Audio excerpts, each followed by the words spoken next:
Welcome back to We Got Goosebumps, a podcast dedicated to the landmark horror series for children, written by R.L. Stine back in the 90s. I'm your dad, and I want to speak to a manager. Dylan.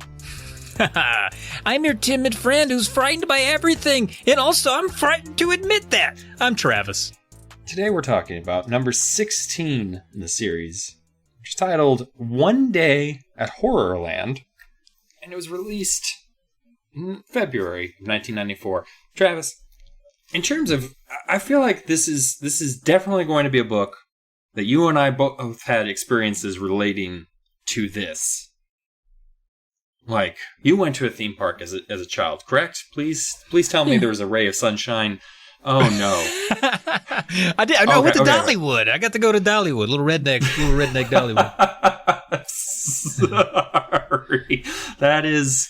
Oh, that fits so neatly into your child. You went to Dollywood. Yeah, a lot. Yeah. What? I thought it was great, man. It was. You could say it was clean, but it was really just covered in soot from all the coal train things that they got trains going around. The trains are a big thing over there. Like, you want to ride a roller coaster? You want to get on the train? A lot of people just want on the train. No thanks. Put me on one of them coasters, bro. I had an opportunity to go inside of Dollywood a few years back. I was staying in Pigeon Forge. And I resisted the temptation. I'm wondering if I shouldn't have. If I should have gone to see Dolly. That's not that bad. I mean, it's not like the greatest. It's not the greatest show on earth. I'll say that. Maybe it's not that bad. Oh, okay. Well, then, you know what? Maybe the next time I happen to, swing through Pigeon Forge, Tennessee, as I do on a routine basis, I'll check out Dollywood. Experience your childhood. Dollywood would be better if it were haunted. I'll say that about it. I mean, that's everything. Everything would be better if it was haunted. Like, if I went to work every day and also had to deal with poltergeists and specters and things, I would enjoy my job a lot more if I was. I just want Dollywood to be haunted by, like, dead country music stars. Like, I want there to be, like, a ride where you will see Conway Twitty. You know what I mean? Oh, that would be something like that. Like, he just shows up on the ride and he's just like, oh, boo! And then he just disappears. Like, yeah, I don't. That'd be cool. I couldn't do a Conway Twitty impression to save my life. But he just pops out. He's like, "Hello, darling," and you're like, "Wow!" Like, Johnny Cash walking, just strolling through there with a big old thing of cotton candy. I don't know why I can see that in my head. Right. Yeah, just shooting at kids. That's what he's doing. He's just high up on a perch somewhere, just firing his rifle down on children. Johnny Cash. Wait, yeah. Are we talking? Doesn't he have a song where he's like, where he does that? He talks about he killed a man. He takes a shot and kills a man and then feels bad about it. Yeah, that song is I Hung My Head. Yeah. That's I mean, I wouldn't have taken that as Johnny Cash's MO necessarily to go a lone gunman on an amusement park, but that's a total Cash move, dude. Just in the afterlife, I mean, what else has he got? I didn't think using children as clay pigeons would be on his agenda, but now I might have to rethink that. That is horrifying. Spooky Dollywood. Oh boy, we went for a real HorrorLand version of Dollywood, and I don't feel like Dolly Parton would appreciate that. Let's move on. She wouldn't like it. God, what about vacations with your friends' families? Because that seems. I'm glad I never did that as a child. I will say that. That just seems. I don't think I did any. We went to like a mall or something, together as a latch kid. I latched onto them. Like, they're going to the mall, Mom. Can I go? Because you won't take me. I want to go. Sure. Here's $5. What will that get me, Mom? Besides nothing and sadness. But that is always awkward because the parents can't really. It's always awkward for them to discipline you. You know what I mean? When you're not a part of the family. Well, but I was always a good rule follower. I always turned out better than their kid. They usually just loved me at the end and wanted to trade. And they did. And that's how you ended up at the family you ended up with, actually. That's the... 6 families later, I finally got the one I liked. Nice. Nicely done, sir. I'm proud of you. Yeah. It's called Trading Up, I think, or something. Yeah. I think that was a show on TLC for a long time. Oh, yeah. What about you? Did you spend time with other families at amusement parks? No. I went with my own family to amusement parks because just like what might have happened to Clay, I would have probably been murdered or left behind. Like that poor child went through this whole book with 3 people that he knows don't give a shit about him, and his friend who also doesn't seem to really care that much about him. So like he had to think like if anyone's gonna die, it's gonna be me. Yeah. Do you see Dad risking his life to save Clay, the child that's not his? No. The weak one that's not his too. Yeah. Like, ugh, come on. He's like, I'm doing his family a favor by not saving Clay. That's true, man. If Goosebumps books did have a precedent for, having a final kid at the end, Clay would have not been in. No. He would have been first man out in this book. Oh, 100%. I do think we should rewrite all of these books. Where just one kid survives. Yeah. Usually the narrator for the sake of the story being told. But we do have to kill off all the other kids. Exactly. Like all the children are up for the chop, and it doesn't adults too, like the postmaster. I don't think he's getting out of the house in our version. Just smoking. I think about that postmaster more than I would like to admit. Anytime I see a headline about a fire, I think about that book. I'm like, I bet some shitty kid jumped through the window and set it on fire as a fun prank. Just because that mailbox was a big old goose. He was mad about it. Like, you're just checking every news story to see if there's a goose-shaped mailbox, and people get concerned about your weird obsession with goose-shaped mailboxes. Yeah, goose or swan? Swan. It's probably a swan. That seems more likely an animal to make a mail. Right. Although, really, if you're the kind of person who's shaping your mailbox to be an animal, you're probably not the most discerning person to begin with. Let's just put it that way. I apologize. Sure. All of our fans now at this point. I think I have... I took out a couple of key chunks of our fan base through geographic assassination, and now I'm going after hobbies and decorating. So I'm sorry. There are a few people here to listen to a Goose Bumps podcast because they're specifically into geese. And you're like, if you're into those, you need to take a hike. Well, at least we know they're not from the Midwest, so. Do we know that? Why would we know that? Because they don't have geese there? No way, they do have... No, they have gray ducks instead, remember? Oh, that's right.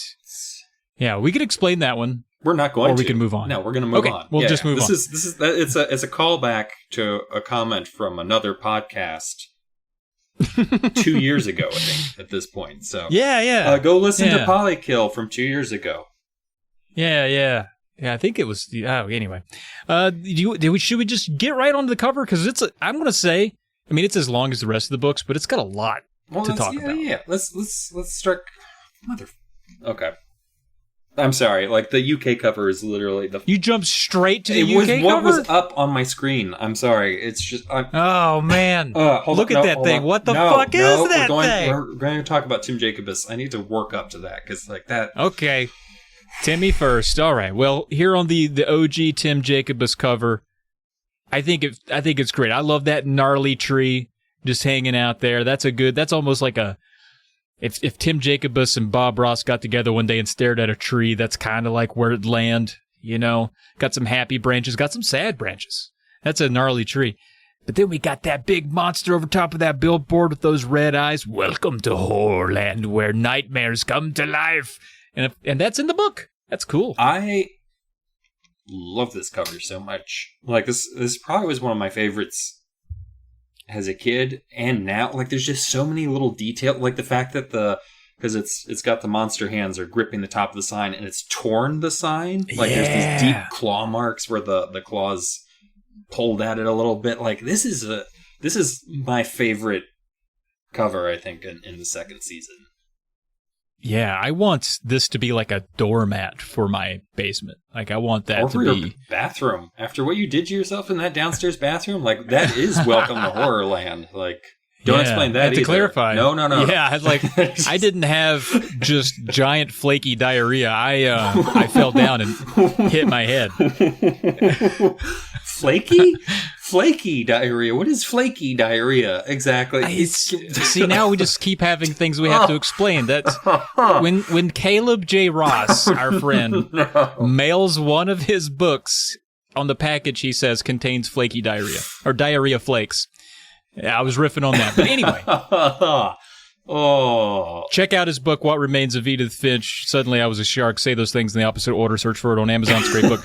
But I do love this cover. The red glowing eyes. It's everything that's described in the book. This is why I really like when Tim Jacobus does it, because he really does capture the essence of the book. You know, because that sign that's described in the book, I feel like it's a mile away from the amusement park, but he manages to, you know, pull the amusement park in. We want to see that. That's going to be integral. We got to have a gnarly tree in the middle of this wasteland, it seems, and the sign and the green monster. I mean, it's just, he nails it, dude.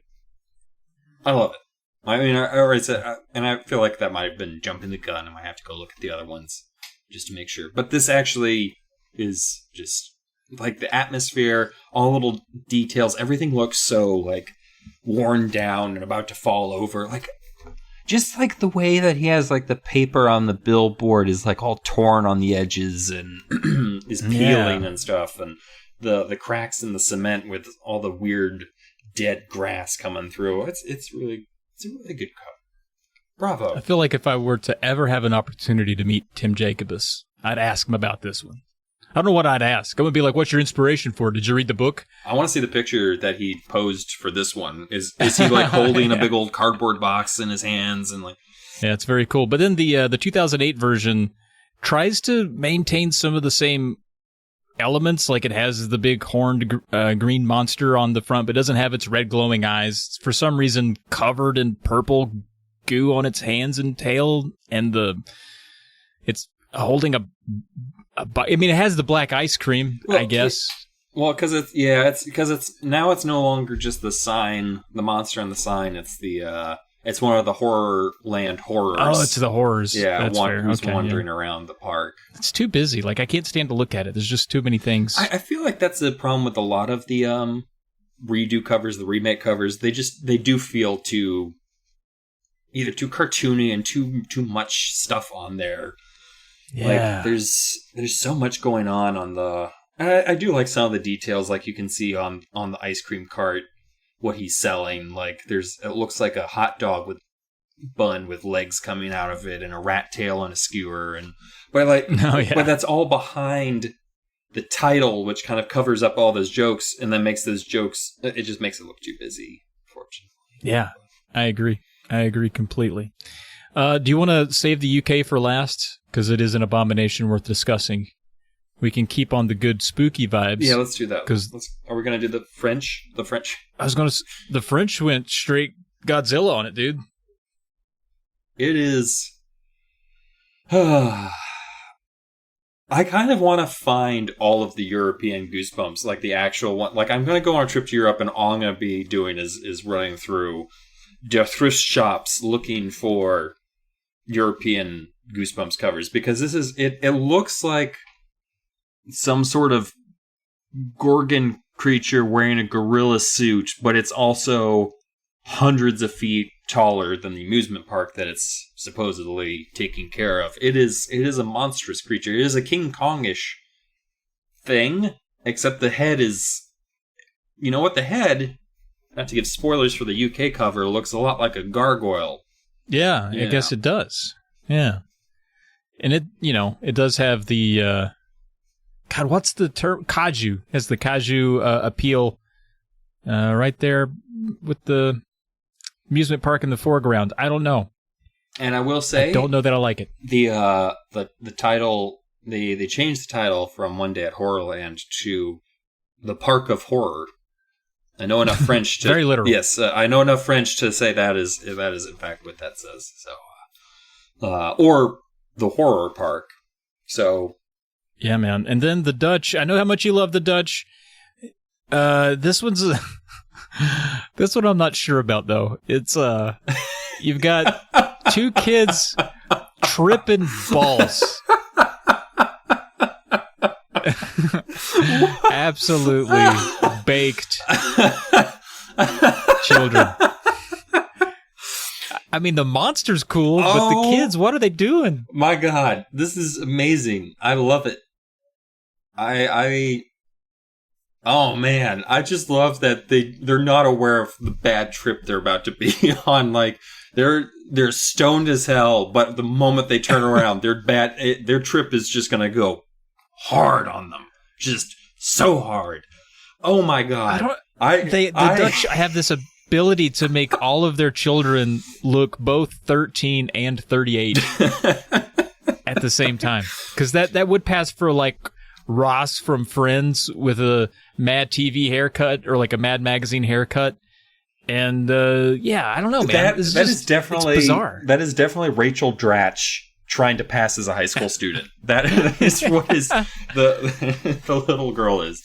But the monster's wicked, though. I like the that. monster. The monster reminds me of the kind of thing that you'd see in like some cosmic horror, Italian horror thing where it's just all drippy tentacles and teeth and fangs and stuff. It is...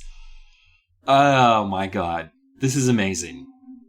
Yeah, dude. And it's got like that spiky tail. And it's got little bristly hairs all over its appendages, too. It's drooly. And it's got the red eyes. So, we have to... If we're going to keep the red eye theme going on...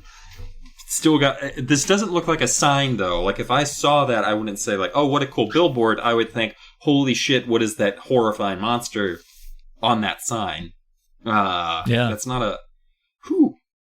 It does say welcome in Horrorland, but, translations and whatnot. Well, yeah, they also spelled welcome with a K, but I'm sure that's... They sure do. I think that might be... It's intentional. I think that's a Dutch thing. And then you get on over the...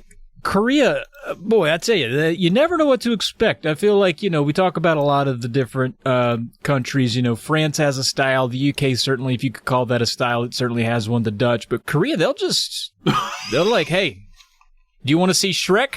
Because that's what we got. Okay, this might be... This is the Shrek Stole Christmas. Like, every time I always have a gut reaction with the Korean cover, and this one was not the best gut reaction I have. But look at the faces in the audience. Like, that's what sells it for me. Insane. It's like, look at their expressions. Like, there's one guy who looks like he's lost his fucking mind about this big green monster. Like, other people are like, just look a little loopy. That Ferris wheel has an eye. That's neat. Yeah. It's probably my least favorite Korean cover, but it has its own special charm. Just like this story. Let's be frank here. It's a weird fucking story in places. Oh, yeah. And I feel like I'm a little more easygoing about the covers for this book because fuck it. Because I feel like a certain someone said fuck it towards the end of the book. And it was R.L. Stine, is what I'm going to say. And not just that, he said it like 3 times. He said, fuck it. And we'll get... He's just having fun, man. He's having fun. So I don't mind the fun covers because I feel like it was a pretty fun story at the same time. So, and this monster kind of fits the tone of the last 20 pages of the book, too, in a lot of ways. You're right. Yeah, so that could have been the MC. Yeah, could have been. And then the Vietnamese, another reference to a bike. I don't remember there being a bike. This is haunting. This is like a true crime cover where a child died. Like, there's a shoe. There's a shoe. Yes. Oh. Yeah. And it does look like a, I don't know what you would say, like a portrait that's been. Yeah. It's like a high contrast. Like it's just, because I think that's like supposed to be like the bike in the headlights of something like, oh my God, where's Timmy? There's Timmy's bike and his shoe. Oh no, his dead body's gonna be in a ditch and violated. Let's just hope in a ditch, unviolated. But and like the Ferris wheel. Maybe I'll say I hope he's alive. I just want to go on record and say I hope he lives. The Ferris wheel with the sunset behind it. This is a haunting cover. Like, if I would not buy this book for a child because I would assume that terrible things happen to children in this book. Yeah. Like, yes. I mean, and I don't mean just like, oh my God, we might get eaten by monsters. I mean, like, terrible things. Terrible things. Very terrible things. Yeah. Oh, I love it. Speaking of terrible things. Oh my God, I love this cover. Speaking of terrible things, the UK, they have, now they're just making a mockery of R.L. Stine. They They've taken it too far. We've got a goddamn cross-eyed gargoyle with his tongue out. A gargoyle with his tongue out. Why is he cross-eyed? Why anything? You know, we say it every time. Why? Who? Was it? Are there multiple drafts? Were there some that they were like, they said no to? You know what? And they said yes to this? You know what this one feels like? This feels so fucking lazy because it feels like they took, okay, we need something that kind of looks like the monsters in this book. I have some clip art of one of the gargoyles from Notre Dame. Boom. Literally, it looks like they just took, they just did a little... well, I guess in those days it was real scissors. Cut out a picture of a gargoyle, slapped it onto their boysenberry jam jello mold thing, whatever the goo is. Yeah, what the hell that goo is? It's not okay. And there's like there's some of the goo has purple in it now. We've got purple in our green goo. And it used to, you know, sometimes it's a rainbow gradation. Sometimes it's spotty purple goo. You never know what's going on with the goo. I will say they always get me each time with the goo. I'm like, what's the goo coming in with today? And we got different goo. Ugly art. All of it's bad. Well, except for the one, was it last time? With the two girls, or no, the girls from Oh, with Madonna? Yes, with Madonna. Yeah. That 100% Madonna. That was such a great cover. Yeah. So UK, you once again have ruined everything. Ugh. But that's it for covers. I think Tim just once again, you know, he doesn't have a lot of competition usually, but once again he takes the cup. He's done it again, folks. Tim Jacobus, number 1. This was definitely one of his grand slams. Like just like no one else tried. They saw his cover and they were like, "Fuck it, let's phone it in." Tim's already killed it. Yep. And then every other place is just like, oh shit, what are we going to do for ours now? We're going to have to try and really step it up. I feel like that's what you see with the other ones where you have like, fuck it. We're going to have these kids stoned. That's how we're going to beat Tim this time. I'm just going to assume that every artist believes they're in competition with Tim Jacobus. And they're all trying their own ways to... And for some reason, the UK guy is just like...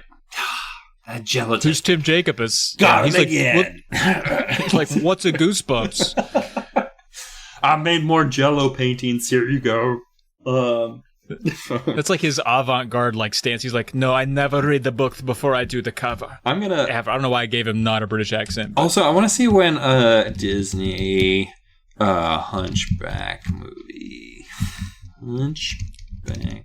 You're going to call it the Disney Hunchback movie because you literally could not think of the Hunchback of Notre Dame. Yeah. Even though I just said Notre Dame about this gargoyle. Hold on. I want to see when the UK version of this book came out. Because I feel like this is just like, I saw this popular movie and that's what we're going to do. But I don't know if that's actually true. Book came out. There's some gargoyle synergy here. You have a conspiracy going. Okay. Yeah.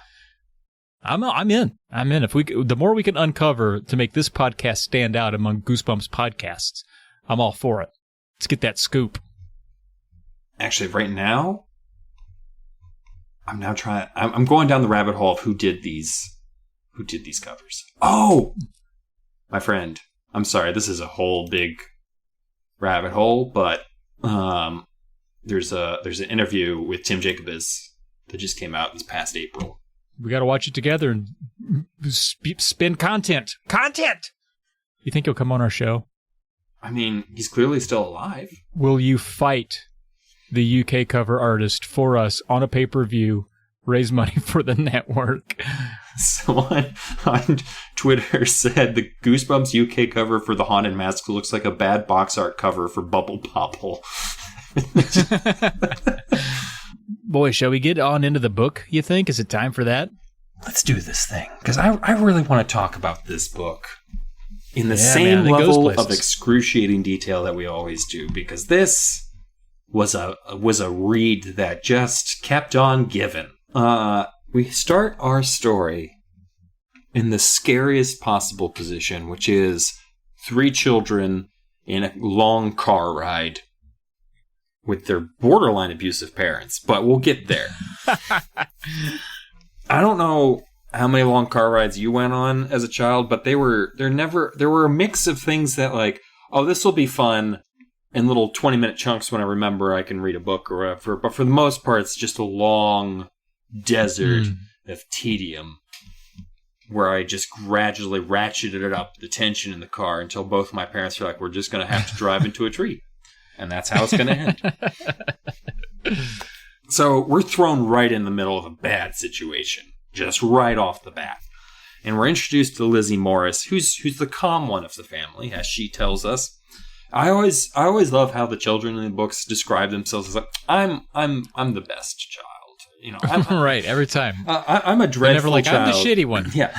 Well, there is the kid who's afraid of bees. We'll meet him eventually. Who starts off being like, I'm the complete chicken shit. Oh, that's next. That's next. Oh my episode. God, it is! I've been talking about that book since episode 1. Phantom Menace.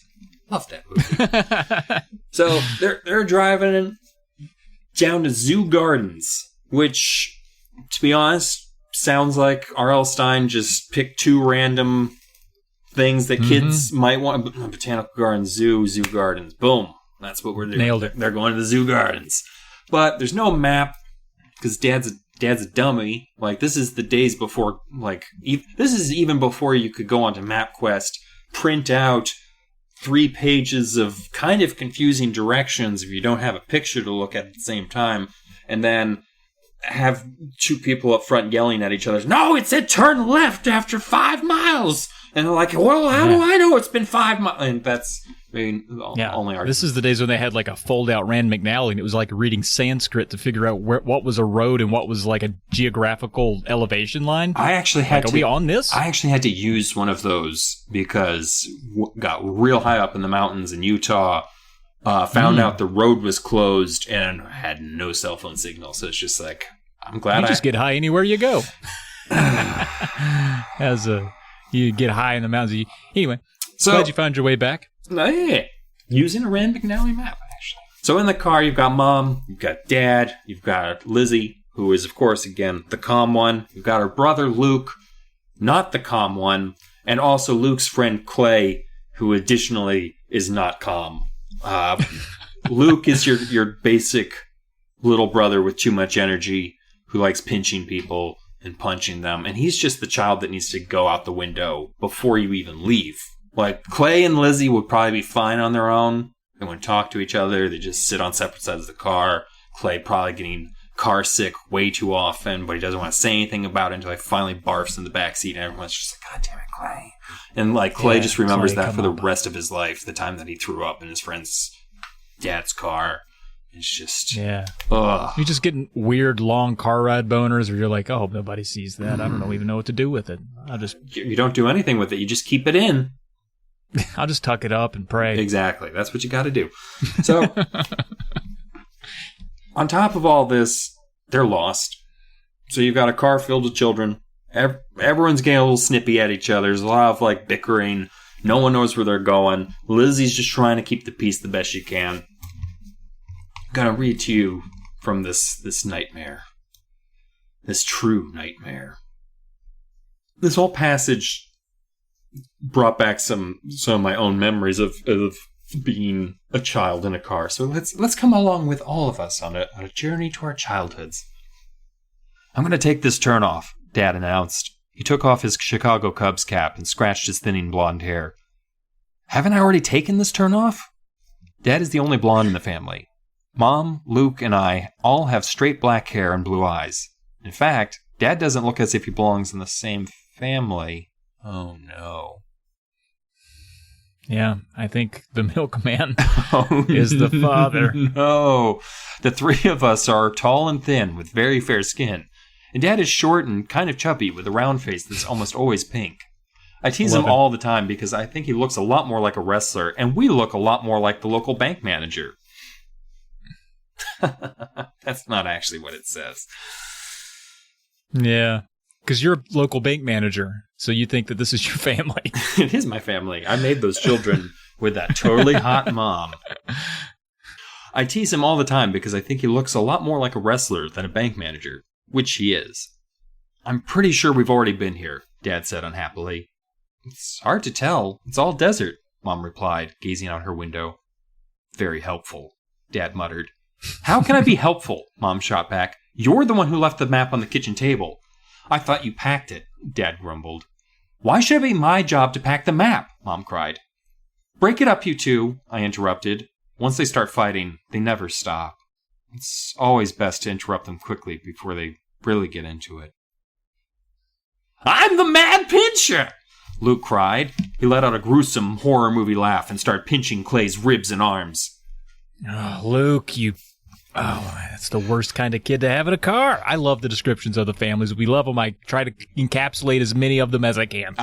It's horrifying though. That's when I got to that part of the book, and she's like, once Mom and Dad get to fighting, it's hard for them to stop. And she's like, oh Jesus, all right, yeah.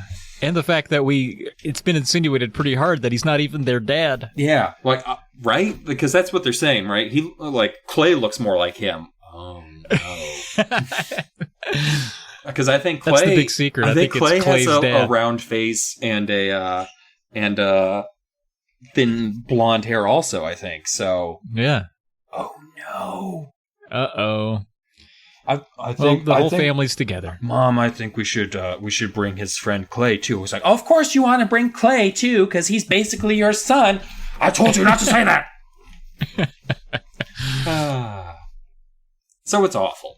It sounds like a nightmare, to be honest, as the Mad Pincher goes on his pinching run, which turns into a wrestle match in the back, and Lizzie just, I'm sure a lot of turn to camera, shaking her head, just can't. Why? They're so lost. They're like, they actually like pull off to the road, and Dad's like going through the glove compartment, hoping that a map is going to appear, and which, you know, that's the glove box is one of those things where you feel like if I just look harder, I will find the thing that I know is in there, just like the junk drawer or like your suitcase. Like it's any like just if I just cross my fingers, I know everything's out of the glove box on the floor and on the passenger seat now. But I know, for God's sake, if I just reach in there one more time, no. Do you know how often I check my glove compartment for napkins? And do you know how many times I've ever put napkins in there? Never. Ever. But I check every time I need when I'm like, maybe somebody was looking out, shoved a few in. No. Looks like they didn't. Again. I'm going to have to stop taking my car to the goddamn Jiffy Lube. They never pack the glove compartment with napkins like they're supposed to. That is on the coupon, but they will add extra napkins if you ask. Lizzie's taking a look at the scenery, and luckily they're in a brand new 1994 Toyota Accord, and which came with a sunroof. And so she looks up through the sunroof and sees a giant, hideous monster the size of France towering down, about to crush their car. Bum, bum, bum. Hey, you just made me realize I think the guy that drew the cover of the French book literally just read the first chapter. And then was like, oh, it must be a kaiju. Draw that. We're good. Good to go. But it turns out, no, the somehow, in the middle of nowhere with nothing around, their eyes were never drawn to this giant mechanical billboard that they've parked beneath. And it is a mechanical billboard. There's a monster with red eyes, probably similar to what Tim Jacobs drew us there on the cover. But this one's more animatronic. It lowers its head and opens its jaws, and Lizzie knows that it's not real, and Luke knows that it's not real, but boy, Clay's like, well, it looked real to me. Poor Clay. He's in for a ride. That poor boy. He's never going to be okay after this. Oh, no. By the way, this is one of the few books where I feel like everybody gets a life of therapy after this. Oh, yeah. Oh, man. There's a moment, when we get to it, there's a moment at the end where I'm just like, this shouldn't be in a children's book. Like, this is... Yeah, I know, right? You're like me. Like, we both watch, like, you more than me, watch, like, some intense horror. We're pretty numb to a lot of things, but, like, my sensibilities for a Goosebumps book, I adjust well, or I'm like, this is the caliber of scare I'm looking for with this. And sometimes I'm like, damn, RL, what are you doing? I know it was the 90s, but Jesus fuck. The scene where the dad is just like, I'm sorry I failed you, my daughter. That was rough. Oh, my God.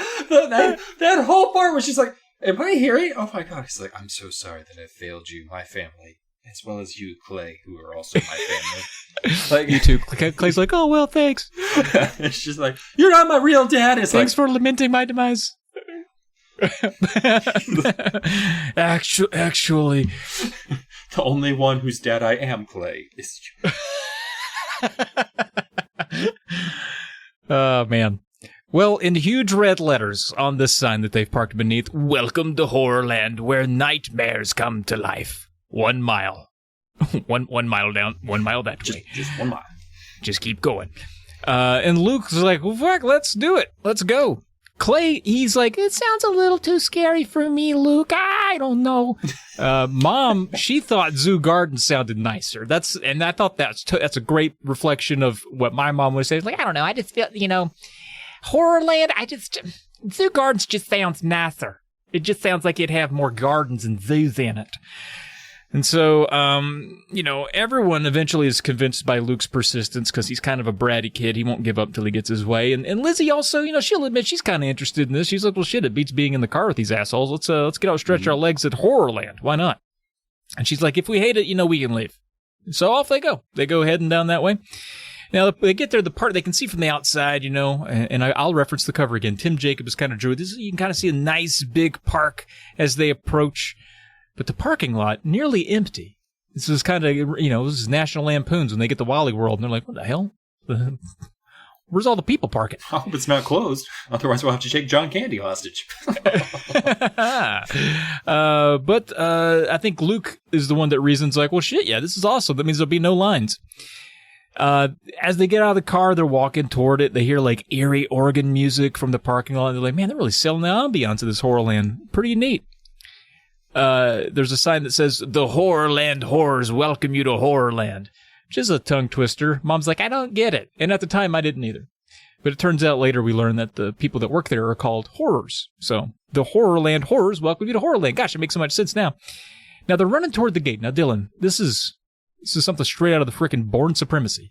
They're running toward the gate. The family, all happy. So now Dad's happy. Whatever. Let's go. Let's get in there. And then behind them, they hear a boom, a big deafening explosion. And they turn. I imagine in my head it's slowly, but they probably turned really quickly because it's a deafening explosion.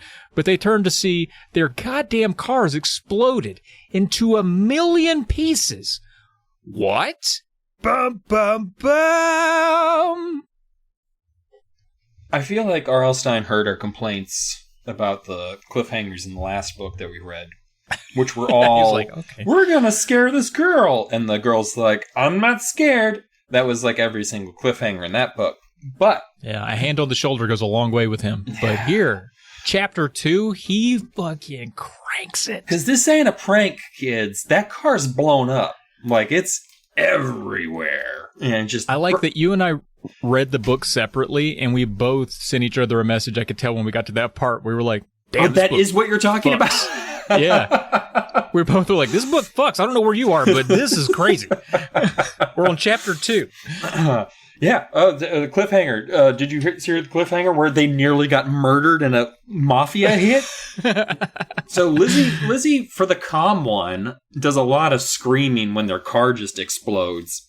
And there's just like chunks of metal, just debris everywhere. I'm assuming there's probably like little bits of like nails and glass that were put in the explosive device in order to create like maximum carnage, but luckily they were able to get out of the range of the shrapnel. So like, I'm sorry, that's pretty dark for a children's book, R.L. Stine. The parents' reaction to this is interesting. I mean, there's a lot of shock going on right now. Dad's just like, what? Huh? Yeah. What? My Toyota. My Toyota. Like he drops the brand name. Yeah. Oh, my Toyota. Oh. Mom is just like, just think if we had just been in that car just a few minutes, boom, we would have all been pieces. They never lament. I guess people back then didn't like carry on a lot of stuff with them on trips. There wasn't like Game Boys and things. So I guess there could have been at this time. I would have thought they had like luggage and suitcase and belongings. They never lament that. It's always just the car. But I was thinking like, dude, if you're on a long trip and your car explodes and all your stuff was in it, that's worse than just the car. That's like your livelihood. They definitely didn't bring like a Game Boy or something, because there's no way those three children would have been like, but my Game Boy! Like, that would have been... Exactly. That would have been the first thing I said. Even if my dad was in there dead, I'd be like, but the Game Boy was in... And all my games. I brought all of them. I brought all of them. I thought I was going to play them all. It's a long trip. I even brought extra batteries. No, my batteries. My batteries. Damn it. Mom and Dad only give me some. They're expensive in 1994. They're still fucking expensive. What are you talking about? Mm-hmm. So everyone's a little traumatized. Dad's like, I need to like talk to somebody. So he goes. Although it's kind of like, I mean, obviously, this is the only place to go to talk to. But the idea that just like, I need to talk to management about my exploded car in the amusement park. Like they're responsible. Like they have a protocol for it. It's just like, how many craters are in this parking lot? But you weren't like, maybe I shouldn't park here. So, he goes up to the ticket booth. He talks to a man who's in a big green monster costume, and he's just like, can I use your phone? Because as you clearly saw, my car just exploded. And the guy in the costume is like, I'm sorry, buddy. We don't have any phones in HorrorLand. And the parents are pretty like, oh, of course, you don't have phones. A major business. Keeping in mind, once again, children, that the only way we could communicate back in those days were by post and by phone. So there's no way that there's not a phone in this business, unless they have the Pony Express that comes riding out every night. Oh, yeah. But, so the monster's just like, don't worry about it, you know? I see you got a little hardship. Your car, it's everywhere. It's over there. It's over there. We'll take care of you. Free tickets of admission to HorrorLand. It's gonna be great. Oh, ha-cha-cha-cha. Ha. We'll take care of you. Ooh. I love that your R.L. Stine made an appearance in this. Who else is going to be inside all these monster costumes? That's the cameo he did in that episode. Was in every monster costume. It's actually just R.L. Stine. I'm just thinking about poor R.L. Stine. He doesn't look to be a very large man, just like sweltering in those giant like. Can't believe I wrote this shit. Oh, God damn it! And now I'm just gonna get pinched to death. This is fucking bullshit. But and the dad's just like, I mean, I guess we're literally being held hostage at HorrorLand, so let's have some fun in the park, guys. Which, yeah, he brushed it. I feel like the car explosion just rolls right down their back. They're like, oh well, I mean, fuck it. I guess we're just going to enjoy the park today. I feel like if it was a better parent than this dad, it would definitely be like, no, the fuck you mean there's no phone? Like, there'd be yelling at this point. Like, it would be, I don't want free tickets to your amusement park. I want to know why my car exploded. Like, is there a geothermal vent under everything that might explode the whole park? Like, what's going on? Do you have terrorists here? What is happening? So, Dad's like, let's go check out this park. It's going to be real nice. Oh my God, we could have all died. I think that's really what it is. The dad's just like, I need to get these kids out of here with as little trauma as possible. So we're just going to be like, oh boy, let's go to the park. Whee, this is fun. We could have all died. We could have all died. Maybe that's the silver lining. He was trying to just be chill for the kids. So they head into this park, and we get the first description of HorrorLand. Filled with horrors. That'll show you horrors. This feels very much to like R.L. Stine, just like as a carnival barker on every corner here. Just like, come see the horrors of the dummies and the werewolves that do howling at the moon. It's very scary, and I'm R.L. Stine. He just walks backwards. Real jovial, but dark Bob. Real dark Bob. I'm a ghost. For the record, Dylan's doing spooky fingers while he does this. The organ music... Oh, sorry. The organ music grew louder as we stepped through the gate. Wow, look at this place, I cried. It really is like being in a horror movie. We were standing on a brown cobbled street. Strange, dark cottages tilted up on both sides of the street. Tall trees along the street nearly blocked out all the sunlight. The air carried a chill. Low howls like wolf howls floated out from the cottages. Cool, Luke declared. A sign proclaimed, "Welcome to Werewolf Village. Do not feed the werewolves if you can help it." The frightening howls grew louder. Luke and I laughed at the sign. I saw a green monster, one of the horrors, staring out at us through a dark window in the cottage across the narrow street. Another horror walked past, carrying a very real-looking human head. He grasped it by its long, blonde hair and bounced it up and down, sort of like a yo-yo as he walked. Cool, Luke proclaimed again. Luke's into it. Luke's pretty into it. I'm gonna be honest with you. I admired his enthusiasm through this journey. Like, every time where he's just like, I'm about to die, let's do it again. Like, Lizzie gives him a lot of crap. She's like, he was just as scared the whole time. It's like, yeah, but he's also still, like, going back for seconds. Like, he wants this. Like, he's a little weird. Dad is like, these phones are like, a whole theme park without phones. Let's go try and look for one. Mom is like, you're too frantic. Don't go looking around. Like, you'll get on the phone and you'll call someone and you'll be like, and they won't know what you're saying. I should go with you because otherwise you're not going to be able to communicate that the car exploded. We need a taxi. And so she goes with him and they leave their 2 children plus the child that they're borrowing for the day by themselves in a park where their car just exploded. What? Yeah, there's like, okay, yeah, we'll leave it. We'll separate from the kids for a while. Yeah, right after their car exploded. This is just like when that girl disappeared into the mirror. No, wait, that was the picture. The say cheese or die. Say cheese and die. Die. The camera book. Where she disappears and they're like, the very next day, the kids are walking through a neighborhood and a car slowly pulls up on them and like, hey, your friend just disappeared. Bye. Like, and no one cares that a child was just snatched from this neighborhood. Very similar response here.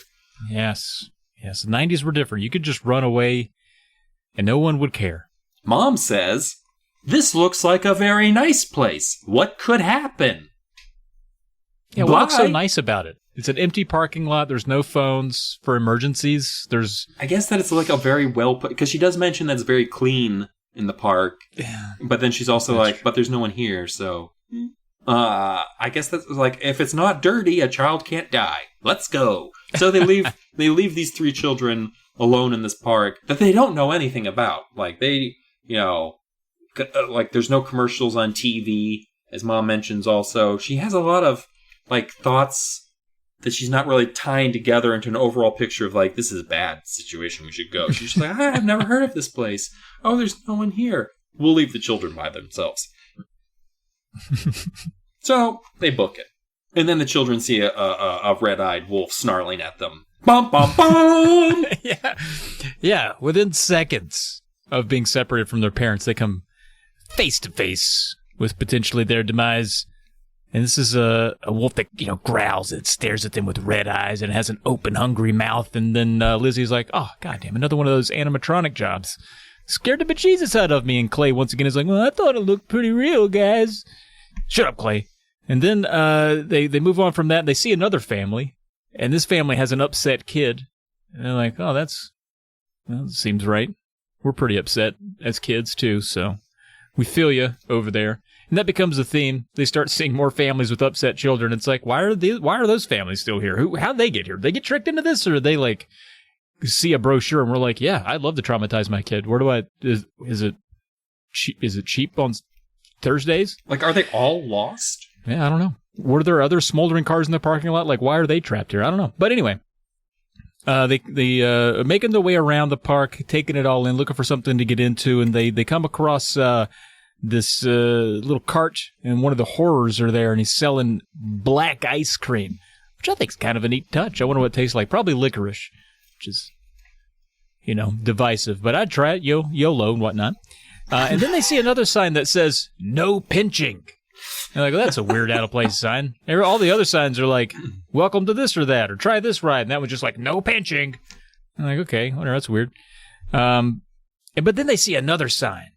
This one catches their eye. It's a sign for something called the Doom Slide. And it says, will you be the one to slide forever? And they're like, hell yeah, I love slides, dude. Let's go. I'd love to just slide forever. That actually doesn't sound that bad. It sounds better than living for a while and dying. Sliding forever? Yeah. Seems awesome. It's just like when Boba Fett fell into the Sarlacc and like it digests you over 10,000 years or whatever. I'm just like, oh, that's pretty cool. So you're alive, and if it takes that long, it probably doesn't really hurt. Like it's probably just kind of itchy. Yeah, like if it takes that long. So does it keep you alive that whole time? Because that's pretty cool. Yeah, that wouldn't be that bad. I'd have time to like ruminate, like think of some new stand-up bits and stuff. Yeah. 10,000 years is a long time. I'd come up with something nice. Yeah. Anyway, no pinching, all that, slides and whatnot. They get up to the top. They climb up there to get on their slide. There's 10 chutes they can get into to slide down. 1 through 10, they're numbered. And one of the horrors that's up there, he says, don't pick the doom slide, or you'll slide forever and ever. And they're like, that's cute. This is a lot of jokes. These horrors run around and telling all these spooky jokes.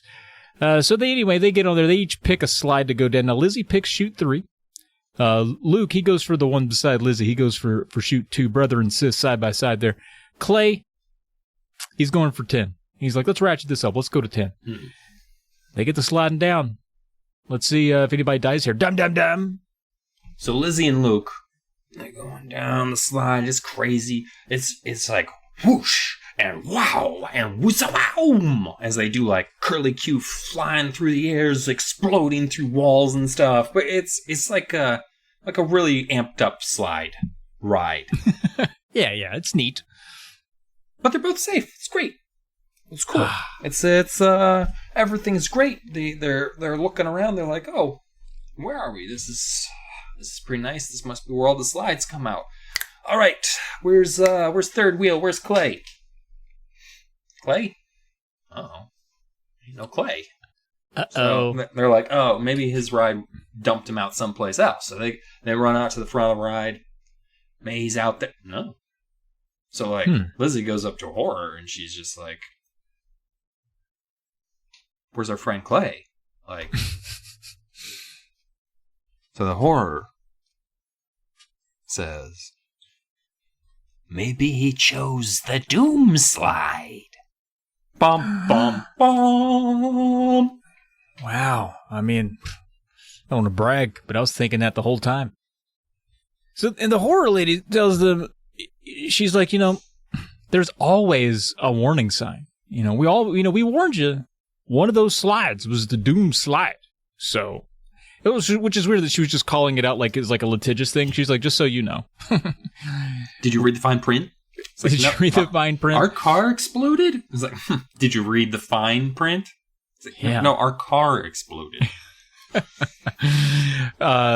And at this point, Luke was like, oh, shit. Because he finally shows a little bit of concern. He's like, we should tell Mom and Dad. We should go find Mom and Dad and tell them that we lost Clay. And Lizzie's like, no, we got to find Clay first. Or else Mom and Dad will get upset and make us leave. Because at this point, Lizzie's still having a good time. And Lizzie decides, you know what? In order to find him, we should probably just go take that same slide. We should climb back up there, take slide, go down, shoot 10. We'll end up where Clay is, because there's no way this amusement park fucking killed him. That's dumb. So our car exploded. But that could have been any number of things. I've already told Dad's not going back to Jiffy Lube because of this. He thinks they did something with the oil change. This had nothing to do with HorrorLand. It's totally bogus. We'll go down slide, shoot 10. We'll find Clay. So they get over there. Lizzie sits down. Luke sits behind her, clinging to her. They're going to go down together. They're going to go double dutch down the slide. I don't know if that's the right slide term, but they're going double dutch down the slide. Clay, here we come. Dum, dum, dum. So they slide. Luke's hanging on to Lizzie. They're going fast. Curves and bumps and twists and turns. Turns. It's like, it's real exciting. And this one seems like a little more intense than the one they rode on themselves. Like, I mean, Lizzie doesn't know what Luke went through because they didn't ride on the same slide as before. But this time, it's just like, it's super intense. And they've been going for so long, and they're just like, oh no, did we pick the doom? Like, we didn't like Clay this much. Let's be honest. Like, and now we're stuck on the doom slide, sliding forever. They get through these, they go what feels like cobwebs that are like sticky and itchy, and just like Lizzie's just like scratching at herself, just feeling like, oh, there's so many snake scenes in this book. I was just like, oh, crap, this is okay. I'm okay. But then they see flames up ahead, and it looks like they're headed right for the inside of a furnace, and there's already been an explosion in this book. Bum, bum, bum. Oh my God, what are they, sliding into a parking lot? No. They do close their eyes and brace themselves, though, because, sliding into a furnace and dying by being burned alive is tough, and you don't want to watch yourself do it, so might as well close your eyes. But when they get to where they feel like the fire might be, they don't feel anything. They slide right through it. What in the F? The fire was fake. It was a total goof. Oh. Some kind of projection or something. Yeah. Some kind of good special effects. And soon after, the chute opens up, they start to see daylight at the end, and then boom, boom, spits them right out in the soft grass. The soft grass. HorrorLand had enough in the budget for a little amount of soft grass for when the tushes come sliding out of the slot. Pretty generous, if you ask me. Mm-hmm. They see a sign when they land that says, "Welcome to Doom. Population 0 humans." Which is now not true, because there's at least 3, because they see Clay standing next to that sign. So now we got all the kids back together. They're pretty happy to see each other, high-five and talking about, well, Luke is specifically like, that slide? Way cooler than our slide, Clay. You should be pissing your pants from excitement, because I fucking pissed mine 3 times. I got three pisses during that. It's all over the back of my sister now, which kind of sucks, but I enjoyed it so much. And Clay's like, honestly, I didn't really like it that much. I thought it was kind of scary, a little bit too long for me. I got a bad hip anyway. This is rough for me, guys. They're like, shut up, Clay. So they gather themselves. He's talking more and more like Louis Tully from Ghostbusters at this point. So Luke looks over across the park there. He sees a sign that says House of Mirrors. And boy, does he want to go to that. And Lizzie is like, well, I think we should probably, now that we got Clay and everything, I think we should go find Mom and Dad. And Luke's like, but Mom and Dad, they're doing Mom and Dad stuff. They'll be fine. We're fine. Let's go into this House of Mirrors, and then maybe we'll go check on Mom and Dad. How about that? Lizzie, come on. Little brother. She's like, all right, fine, you fuck. And so Lizzie decides, okay, we'll do this. But before she starts over there, she gets a little peck on her shoulder, a pop, pop, pop. Now, typically, R.L. Stein will just cliffhang you on that. But we get an answer to who this is. It's actually one of the horrors. He's creeped up to Lizzie, and he's pecked her on the shoulder, and she turns to look at him. He says, get away while you still can. Please. I'm serious. And then he looks around like he's weary of someone watching him. He's like, seriously, get away while you still can. Bum, bum, bum. So they're all just like, he's just messing with us. And I want to talk about this guy later, because who is this guy? In the grand scheme of this, like, we'll have to talk about him when we get the big reveal about what this all fucking is. But, because at this point, what I was thinking is like, oh no, does this park turn people into monsters? Right. I had and this was like a former child, and now like, uh-oh. But, guess what? He's not going back to the well this time with that one. So, they just kind of shrug it off. They're just like, he's just trying to scare us. This is HorrorLand. What else would they be trying to do except make us feel horror? Except for Clay, who's pretty worried, but you know what? Clay's... I don't know, guys. That guy seemed like he was nervous, and I am also, too. It's like his worry sense. Like, Clay just has this ability to be like, I know when danger's happening. But so, Clay and Luke running ahead inside. They're giggling, having a good old time, and then they ditch Lizzie. Lizzie goes in there, and she's just immediately lost, because she's in a hall of mirrors. Like, it's understandable. Yeah, it's the whole point, I think. Yeah. But, and then she calls out for Clay and Luke. She's like, hey, Clay, hey, Luke, why are you messing with me like this? Where are you? But they don't respond. But, well, I mean, they're little shits, though. Come on, Lizzie. Yeah, come on. Bum, bum, bum. Yeah, as a weak chapter down, bum, bum, bum. We know where this was going. But Lizzie continues on her search, and eventually she can hear them little shits giggling again. You could definitely hear Clay. He's like, hee, hee, hee, hee, hee. And then finally, after a lot of twists and turns, and she goes through some mirrors, and she kind of experiences the House of Mirrors experience. There's mirrors on the ceiling and the floor and all around her, and it's very disorienting and kind of neat, but also she's like, well, I'd like to get out of here. Finally, she reaches Luke. She sees Luke. And she's like, oh, hey, Luke, finally got your ass. Where's Clay at? And Luke looks around. He's like, well, I don't know. He was just right here somewhere. I thought I just saw him right here. And they're like, oh, shit. And they look around for him, and they spot him. He's kind of nearby, but in a shadow. He's kind of tucked behind. You can see him, and he's got his hands up like he's a mime almost. But it turns out he's got his hands pressed against some glass. There's some clear glass there. And like, oh, shit. He's on the other side he's in a different room. How did that happen? You can't find a way out. And Lizzie, tries to move around her space to get to them, and she's like, oh, boom. Oh, shit. More clear glass. And she finds out that every one of them are in a different room. They're all in different glass enclosures, little glass cages. And now they're starting to panic because they're feeling around. They know the way they came in. There's no door. There's no way out. So they're like, well, what are we supposed to do? So Lizzie has tried everything at this point. She's pushed, she's prodded, and kind of exasperated, she ends up leaning against one of the glass panes, and she feels it move. But not in the way you want it to. It's actually closing in toward her. Closing in. All of them are closing in. All three of them are getting squished, about to be squished by these moving walls that are closing in on them. And she yells, "We're going to be crushed!" Or I guess it could have been Clay. We're going to be crushed! Oh! Dum, dum, dum! Everyone is screaming, trapped in these enclosed glass walls as they're coming in closer and on them, closer on them, closer. Lizzie can now feel all four walls as they get tighter around her. She thinks that she's going to be turned into a perfect human cube, just like those cars that get crushed in she's going to turn into Christine is what's going to happen. Spoilers for that book and movie. But Lizzie's she's like trying to press against the walls, knowing that first her arms are going to snap, bones crackling and breaking underneath all this terrific force. She's gonna be crushed for good. Bum, bum, bum. Then the floor fucking drops away. Whoo! Thank God for that.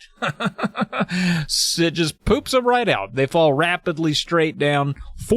Land outside. Another thud on some soft grass. And God, I love thudding on some soft grass. Luke and Clay land right beside her. And Lizzie and Clay not doing too good after this. They're like, oh gosh, that was awful. Luke is like, oh, fuck yeah, dude. The engineering that went into this, man. Think about it. They had to make it so that everybody was just the right amount of pee-pee scared and then drop them out, man. The timing was perfect. Holy shit. I thought we were going to die, but now I'm like, I would totally do it again 2 or 3 times even. Would you guys want? They're like, God damn it. Lizzie's like, what if it had messed up the timing? You know what? We could have easily been killed. And Clay's like, can anybody even be scared to death? Because I was pretty close a couple times. I thought for sure we were goners. And Luke, he's like still jazzed, as I think I might be a little bit too. I'd be like, holy shit, this place is crazy. They let you almost die and then let you up. This is fun. So Luke, they're in the middle of all of this sort of emotions that's going on. Luke sees a horror walking by holding black balloons because he's like in a Goo Goo Dolls music video, and asks, he's like, hey, Mr. Horror, has anyone ever died in the park? And the horror's like, only once. And Luke's like, wait, it's like one person, you say one person died here? And he's like, no, a person can only die once here. No one has ever died twice. Bum, bum, bum. Like, okay. And then no Lizzie, one's ever died twice anywhere. Yeah, and so Lizzie's like, wait, so you mean people really died here? And the horror is just like, I've done my job, and just walks away at that point. He's like, that's the joke. And then he leaves. You're like, oh, okay, it was a joke. Okay, what the fuck? So Lizzie's like, we've seen an awful lot of crying children. Like, we haven't seen a lot of children, but all the children we've seen have been just bawling. Like, that seems like maybe something we should be concerned about. And Luke's just like, what a fucking bunch of wimps. They can't take this shit. They need to go back to the world then. Because here, this is numb. It's like, Luke, I need you to stop watching these movies. Like, you've seen Platoon like 7 times and you're only 8. And Luke's just like, I haven't lived yet today. I want more thrills. And Clay and Lizzie are both now on the same page. They're like, let's find Mom and Dad, because I feel like Mom and Dad have been looking out for us, and they're probably super mad. They probably hate Clay. Like, yeah, we should find y'all's mom and our dad. Come on. But then they see a rickety wooden roller coaster, and on it says, out of order. Do you dare ride it anyway? I wouldn't. But maybe you would. I would love this sign to say that too. I mean, reasonably no. But if you want to, it does have power. Yeah, there's no locks on the gate. Just walk on in, sit down. The lap belts don't come down. That's what's broken about it. Just full disclosure, you will fall out and die. It's there's no trick here. There's no trick. We never fixed the lap belts. Oh boy. Luke is all on board for this because he's like, I'm too short for this ride. There's nothing in this park, by the way, that's like he must be this tall. Like they don't care. They're just like, oh yeah, these tiny children get on this roller coaster. That's really the problem in this park. Clay and Lizzie are like, we're fucking out of this. So we're out of this. Let's move on to something else. Then they see a sign that says, beware of tree snakes. And there's no joke. There's no joke there. That's kind of a nice sign. Yeah, there's the forested area. Beware of tree snakes. And then the trees themselves begin to hiss. And the children are like, no. They bump into like talking statues and like, we're fucking, no, let's just get the fuck out of here. We don't need to be involved in that kind of bullshit. But they're back to the front of the park now. Because what I forgot to mention is when they get dumped out on slide 10, they're all the way on the other side of the park. So this has been a trek leading back. Mm-hmm. And so then they see front exit. Don't bother. You will never escape. Seriously, it's a pretty long walk, and you're gonna get disappointed. Don't do it. You're just gonna be sad when you find the lock on the gate. Well, fine. But then they get to a barn, and all it says is Bat Barn. Now, I don't know about you, Travis, but I adore bats. You do? I'm a fan of bats. I think they're neat. I'm not like, I don't really want to like hold one or like have one in my house, but they're not like. I'm not startled by their presence as I am certain other animals. Which is funny because they're incredibly rabid. So, I shouldn't say that. We shouldn't spread bad things about bats. They're fine. Just don't touch them.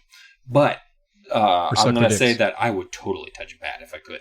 But we were once cleaning out the gutters in my parents' house in North Carolina. And at the highest point of the house, keep in mind I don't like heights, so I was very much against as far away from the gutters as you could actually be, so it wasn't very helpful. But where the attic was, there was a tiny hole, and at the front of this hole was a tiny bat, because we apparently had bats in our attic, and that's how we found out. And that tiny bat was kind of like the little guard bat. He was pretty adorable. I didn't touch him, though, because my parents would have slapped the shit out of me for touching a rabid bat. Yeah, reasonable parents, yeah. So if I had seen a bat barn, I would have been like, let's go. Because that's amazing. And the barn is the only way to get to where they're going. It's like kind of blocking the way. It's just like the little red bridge in Beetlejuice that killed the Maitlands. But Lizzie's like, I don't want this bat situation. Let's not go through this because bats suck. I'm like Travis and snakes. Lizzie and bats, N-O. That's a vote for me for no. But Luke is like, there's the exit on the other side. Door's wide open, Lizzie. It's not like anything gonna happen like I shut that door. Let's just go. We'll just run right through it. Be just real quick. Lizzie's like, fine.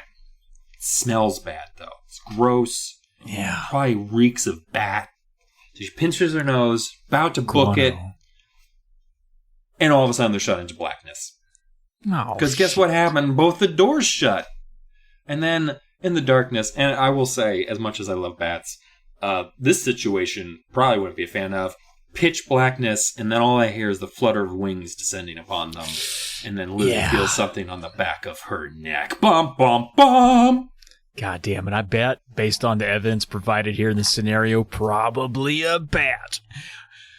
And she's overwhelmed by these bats, flailing, kicking around. They're in her hair, pulling it. The kids scatter. They're separated, running around in the dark, screaming, "Ow, the bats are on me! The bats are on me!"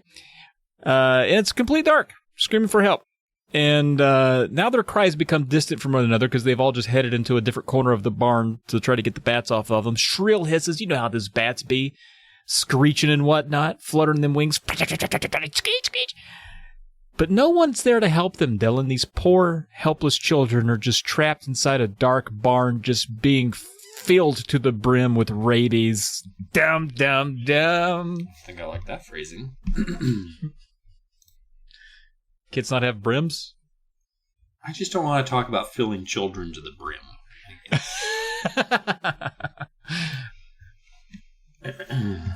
It's not something gross like love. It was rabies.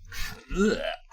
They're still separated, screaming, when suddenly light invades the barn, and Luke's just like, I just touched the door and it opened. You giant babies. Yeah, look at that guy. All the bats are gone, and so they're just like, let's book it out of here. Luke's is just being like, there's no bats. It was special effects, man. The special effects in this place are crazy. And Lizzie's like, I'm pretty sure that I had a bat in my hair. How is that special effects? And Luke's like, they're great special effects. He's top of the line. Just top of the line. Get over it.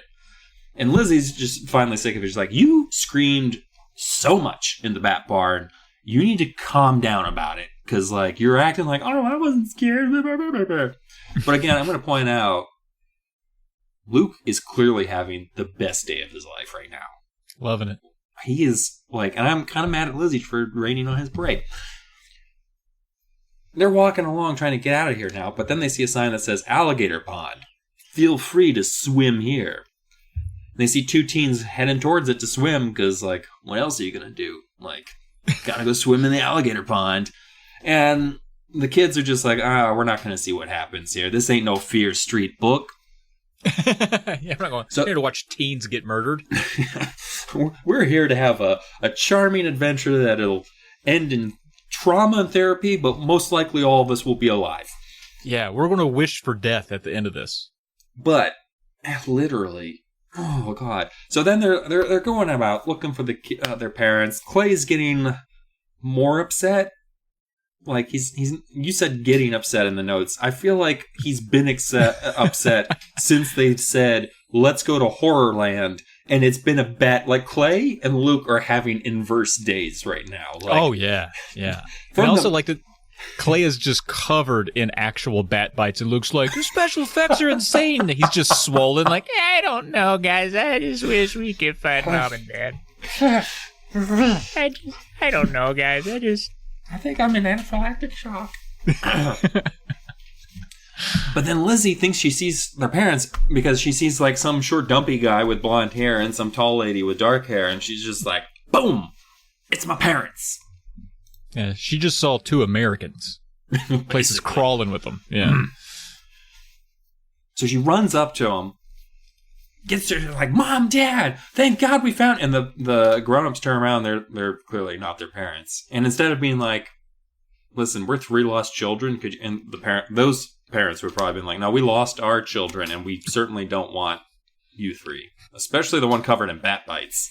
Like, have you guys seen 2 teens? One's real excited about reptiles. But then Lizzie's like, oh, let's go ask a park employee because they've been real helpful up to this point. We headed toward the shade of the Doomslide building. Suddenly, 2 green-costumed horrors came into view. Their big yellow eyes bulged in front of their heads. Without thinking, I went running up to them. Have you seen our parents? I asked breathlessly. They stared at me in surprise. Your parents?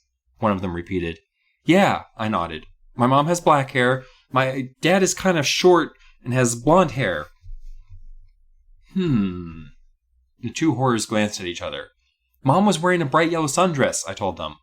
And Dad had a Chicago Cubs cap on his head, Luke added. Oh, yeah. Right, one of the horrors, a woman, replied. You saw them? I asked eagerly. She nodded. Yeah, I remember them. They left. They left about half an hour ago. Huh? I gaped at her in disbelief. They asked me to give you a message, the horror said. Message? What message? I asked. Goodbye, the horror replied. Bum, bum, bum. What? I gasped when I got to this part. Like, that is the most... That's awesome. This is so good. Oh my god! Wait, just like, oh yeah, that is like the most fucked up thing he could have done in a children's book without like crossing any of the lines, but like, oh yeah, your parents had a message. Goodbye. Just like, holy shit. Ah. Thankfully, Lizzie, the calm one, she's in disbelief. She's like, no fucking way, Mom and Dad wouldn't leave. They wouldn't say goodbye. They would just left. Yeah, they don't even love us. They wouldn't have even said goodbye. And the horror even says like, oh yeah, I saw them. I was at the gate when they left. They definitely said, they looked at me, they said, make sure you tell them goodbye and deliver it with so much menace and ominous overtones that one of them shits themselves if you can. Luke's like, sweet. Well, we got the whole park to ourselves. It's like, not now, Luke. Jesus Christ, man. Come on. We got to find our parents. And they start talking. They're like, man, these people, the horrors, they're here to lie to us. They're supposed to make us scared. That's their whole thing. Like the whole thing, the no phones, that's probably a lie to scare us too. This whole place is lying. Think about it. Every time we've been on a ride, it feels like we're about to die, and then we don't. They're just jerking us around. And Clay's like, well, I think they should call it Dumbland. That's what I think. I think it's dumb. Shut up, Clay. Oh, well, okay. And they decide, yeah, I guess the horrors are lying. Because you think about it, Mom and Dad, they wouldn't just leave us. That's dumb. Now that I think about it, Mom and Dad probably do love us. And so they're like, well, let's go off and find Mom and Dad anyway. Yeah, I bet they probably here in the park. And so they say that they wander through the park for what felt like hours. 20 minutes. Probably Tops. 20 minutes. Kids can't tell time. So they wander around the park, and they're noticing, as what we've noticed earlier, which is the park is empty, including the rides, all the restaurants, pretty much everything. There's no one around. And they've looped around the park looking for Mom and Dad. They get all the way back to the alligators, and they become curious about the kids that they saw earlier at the alligator pond because they notice 2 real alligators in the water. Big ones. Big old real alligators. And they're like, that probably didn't turn out good for those other 2 kids. Mm-mm. So where's Mom and Dad then? That leaves the question. We've been through the park. We've seen what probably was a suicide by reptile. Where's Mom and Dad? Something bad must have happened to them because they wouldn't have just left us. And just then, as Lizzie gazes inward into her reflection in the pond, thinking, where's Ma? Where's Pa? She's shoved into the gator pond. Dum, dum, dum! Lizzie screams. Oh, but then realized she wasn't actually being shoved. She was being held from going into the pond. I'm not entirely sure what Dad's plan was here. I wonder if he was just trying to scare her, like come up and like shake her shoulders, like, I'm gonna, not a great joke today, Dad, but he didn't know. He's just been dadding. And Mom's just like, oh my God, we've been looking all over for you. Keep in mind, it was Mom's fault that they had to look for their children because Mom's the one who's like, I can't be bothered. Your dad gets so frantic when he gets on the phone, just spits and dribbles all over himself, can't make words, so I have to go with him. And they haven't found any phones. The kids are just like, we've been looking for you too. Like we're 12 and under, so we're not the ones who should be yelled at in this particular situation. I feel like just putting that out there. Lizzie's like, we're hungry. Dad checks his watch and he's like, oh yeah, it's 1:30 lunch myself. So let's go find some food. And everyone's hungry. Lizzie just wants to get food and leave. Mom's just like, your dad and I haven't gotten any rides. Except for the one we're going to be doing tonight. If you know I did what like I mean. that part where they're like, we haven't even got to enjoy the goddamn park yet. We've been looking for you kids. And it's like, well, what were you doing? There's a house of mirrors you could have wandered through. Did you even check in there for us? Yeah. You should be checking inside of these rides and using the excuse that you're looking for your children to go on rides. That's what you do. I assume. And then Luke just throws in and he's just like, yeah, you chicken shit. You don't want to go on another ride with Mom and Dad? You know they're going to die soon. Let's go. Let's go on another ride. They're going to die soon. They're older than us. You know that, right? You know how time works. They will die before us. We should let them do things. So they're off because basically, I don't know if this is the part where they're like, oh, maybe we should take the slide, get us around. But I think Dad's the one who's just like, we should take like a ride that will get us further towards the front of the park. And so they're kind of just wandering through the park at will at this point. Lizzie's being a little bit about it. But And Clay is probably that times 12. We headed away from the alligator pond, across the grassy shore to the paved walkway. A couple of costumed horrors walked past, chattering in low voices. A girl's high-pitched shrieks of terror floated in the air from somewhere in the distance. The same frightening cry repeated over and over. Wolf howls rose up in front of us, and from a speaker hidden somewhere in the trees, I heard evil laughter, a hideous cackle that repeated over and over. "It's like being in a horror movie," Mom commented. "Very clever," Dad added, walking with a hand on my shoulder. "It's strange that we never heard of this park." "They should put some ads on TV," Mom said. "Then they'd get more people to come here." We passed by a tall, narrow green building with a sign in front that read, "Free Fall, the only bungee jump without a cord." "Want to try that?" Dad asked, squeezing my shoulder and grinning at me. "I don't think so," I quickly replied. I was surprised Luke balked at that. I mean, we don't know that he wasn't, like, chomping at the bit, getting at it.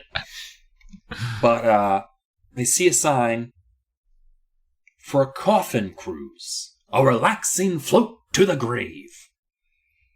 And it looks like maybe it ends up closer to the front of the park, like across, maybe where the restaurants and eateries are, because Mom mentions that. She said they're all on the other side of the park, away from where we're at.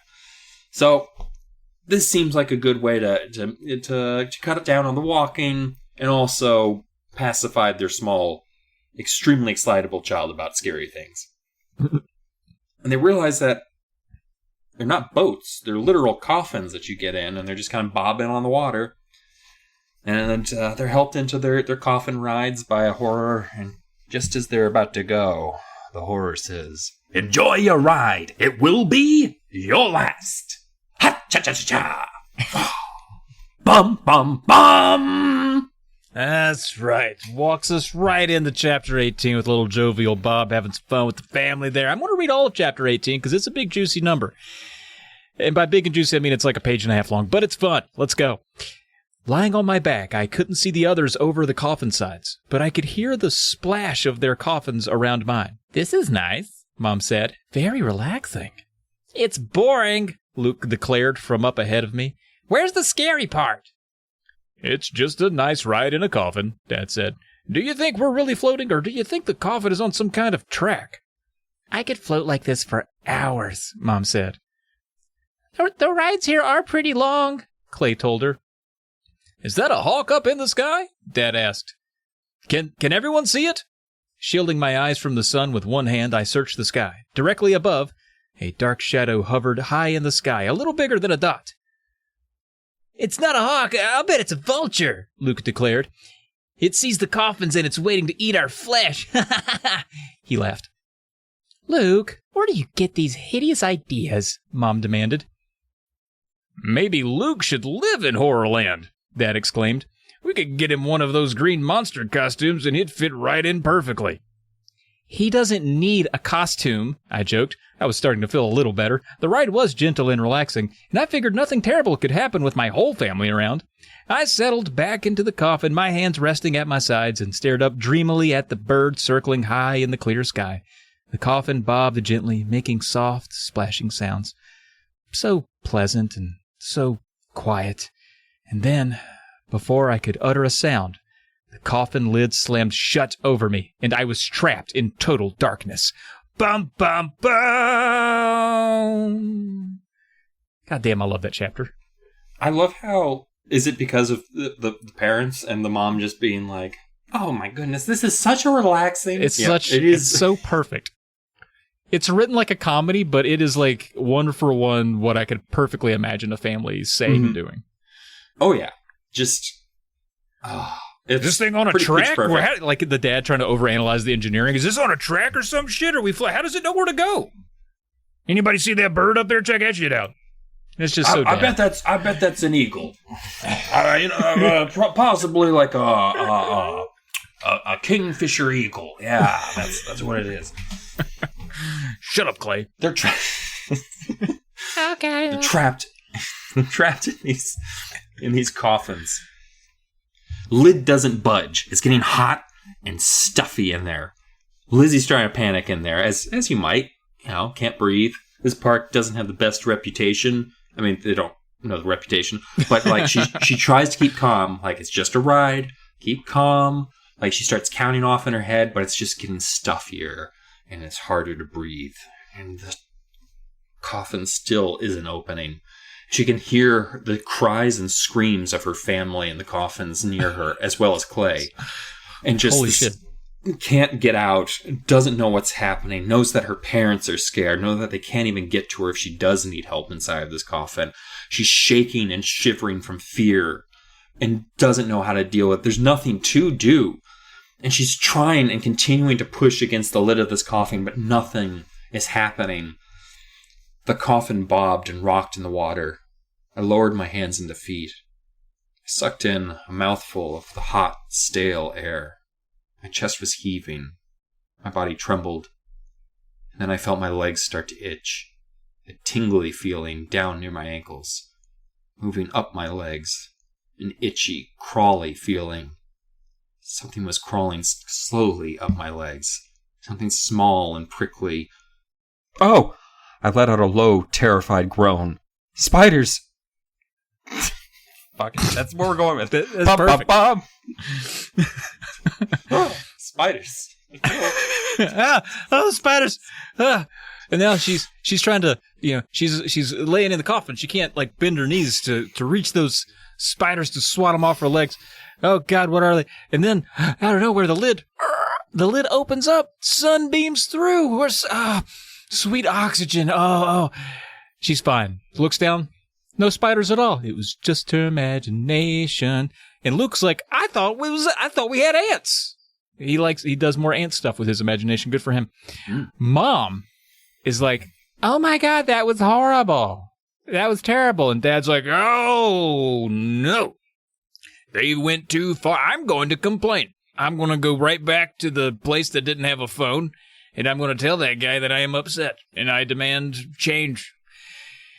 Luke is like, okay, we should go home. I agree, but how? Our car blew up. And it's almost like the parents had forgotten. Like the parents were like, got a point there, son. Yeah, you got a point. We don't have a car. It blew up real early in this book. And it was chapter 2, to be fair. Yeah. And Mom's like, well, the people in the monster costumes, they'll lend us a car. They told us to return to the booth and said they'd take care of everything. I don't think the monsters ever said, yeah, when you come back to the booth, we're going to have you a brand new car ready. They're just like, we'll take care of you. Maybe we'll get you a rental or something. We'll arrange something. Maybe they said that much. But they're like, okay, well, fuck, let's go back to that booth then. I guess tell them we're done for today. We'd like our new car, and we'd like to go home. We've had perfectly enough of this. But they get to the booth, wouldn't you know it, closed. And they look around, and there's like, are there other booths? Is there a side booth? No, nothing. Everything's closed. Looking around, they're noticing, oh shit, there wasn't many visitors before, but now I don't see any. And in fact, I don't see anybody who works here. I don't see any of the horrors. Every ride seems to be closed. We're just trapped in the park. That can't be right. So like, well, let's go back to the parking lot. Maybe there's like a parking attendant for some reason, even though nobody came here and there's nothing for a parking attendant to do. Maybe one's out there now. Well, we should go look. So they run toward the gate. Gate's locked. Big padlock on that son of a bitch. They can't, there's no getting out of there, padlock. The sign says, no exit. No one leaves HorrorLand alive. And Lizzie's like, nah, fuck you. And, but they can't get out. They're locked in there for good. Bum, bum, bum. Mom and Dad are just like, oh, this is some bullshit. Like, this is a fire hazard. You can't just lock people into an amusement park. But Luke is like, hey, everybody. I'm the calm one now. This is probably just another joke. Everything has been like this. All the rides look like they're going to go haywire, and then you're fine. Then the parents are like, you know what? That's a good point, son. Also, we have 2 sons now. I can talk about that. But they're just like, don't worry about it. There's no immediate danger just because we're locked in a park. They're like, maybe we can climb out. Maybe we can. Nope, it's too high to climb. Especially for Dad. Dad just he busted his knee. Yeah, back in college. He says he was playing football, but he got drunk and fell down the dorm steps. Like, Lizzie is frustrated, slams a padlock down, turns, and sees a bunch a bunch of horrors coming at them, just marching across the plaza in silent unison. Now, I don't know about you, but getting a bunch of people to be quiet all together, pretty difficult and unnerving. Yeah. Like, it's really unnerving when there's a large amount of quiet people, because you know they all have an intent, and it's probably to turn your family into bone dinner or something like that. Feels very, like, culty at that point. I imagine them all in robes at this point for some reason. Oh, yeah. Big purpley tailed robes and things. So there's dozens of them just surrounding them, cornering them. Clay cries out. You have to do the Clay line, though. Well, what are they going to do to us? Shut up, Clay! Oh. Bum, bum, bum. And then Mom ratchets it up. You know, before it was like, oh my God, there's dozens of them. And Mom's like, there's hundreds of them. They're multiplying by the second. And Lizzie's mad. She's like, what do you want? She's had enough. One does step forward. The speaker of the bunch steps forward and says, I want to thank you. It turns out this is the HorrorLand MC we're talking to. This is the speaker of the HorrorLand house. I don't know why I said that. The MC. And they think that, you know, thank you for being our guest today. We really appreciate it. You guys were great. You've been on HorrorLand Hidden Camera. And they're like, what the fuck? All the little horrors applaud. I'm going to read this unveiling. I'm going to be honest. I also said, what the fuck, when I got to this point in the story. I remembered exactly one thing from the story. It was the pinching thing. I didn't remember this, where it's like, welcome to Candid Camera. Yeah. Welcome indeed. So, turns out they're on HorrorLand Hidden Camera, and you're so serious. The MC's like, you see all the cameras and shit? You didn't notice all those? There's one over there. There's one over there. Look at all the cameras. And then Luke's like, you mean we're on TV? Since the moment you arrived, the MC replied. Our hidden cameras followed you everywhere. From the hilarious scene where we blew up your car, our cameras were with you. And I know our home audience loved the terrified expressions on your faces and all of your horrified screams as you took our HorrorLand rides. Now, wait a minute, Dad said angrily. He took a step forward. His hands were balled into tense fists at his sides. You say this is a TV show? How come I've never seen it? That's all I do is watch TV all day long. You don't come on between Matlock and Columbo. That's for goddamn sure. We're seen every weekend on the Monster Channel, the horror replied. Oh, Dad replied quickly, lowering his eyes. We don't have cable. Did I sell that right? Is that how you read it? Yes. No. You don't have cable. And then the horror's like, you should get it. You're missing a lot of great scary shows on the Monster Channel. The horrors all clapped and cheered. Well, you've been very good sports, the MC continued, her yellow eyes bouncing in front of her head as she talked. We've enjoyed having you. And to show you our appreciation, we have a brand new car waiting for you in the parking lot. More cheers and applause from the horrors. A new car? That's excellent, Luke exclaimed. Does that mean that we can leave? Clay asked timidly. The horror nodded. Yes, it's time for you to leave. The real exit is right over there, through that doorway. And she pointed to a yellow door. Now, Mom is kind of excited that they were on TV. That seems kind of cool. Mm-hmm. This is a 90s family. You know, being on TV, that was still novel back then. Now we've all been on TV. Who gives a fuck? But back then it was like, whoa. Luke jazzed about a new car. The whole family should be, because they had no way home otherwise. But Luke specifically is like, fuck yeah, dude. And they try to convince Dad to get, they're like, Dad, seriously though, did you hear that pitch for the Monster Channel? Sounds pretty tits. Like, we should get the Monster Channel. Mm-hmm. Like, we should get cable when we get back home. I'll think about it, shit. Well, they go through that yellow door, and it slams shut behind them. Lights go out. Then a voice rings out, Welcome to HorrorLand Challenge. You have 1 minute to get through the obstacle course. Please keep in mind that the games are now over. This is real. You're playing for your life. Bum, bum, bum. Dad's a little pissed. And he's like, I'm not doing an obstacle. I told you about my busted knee from when I was on the football team.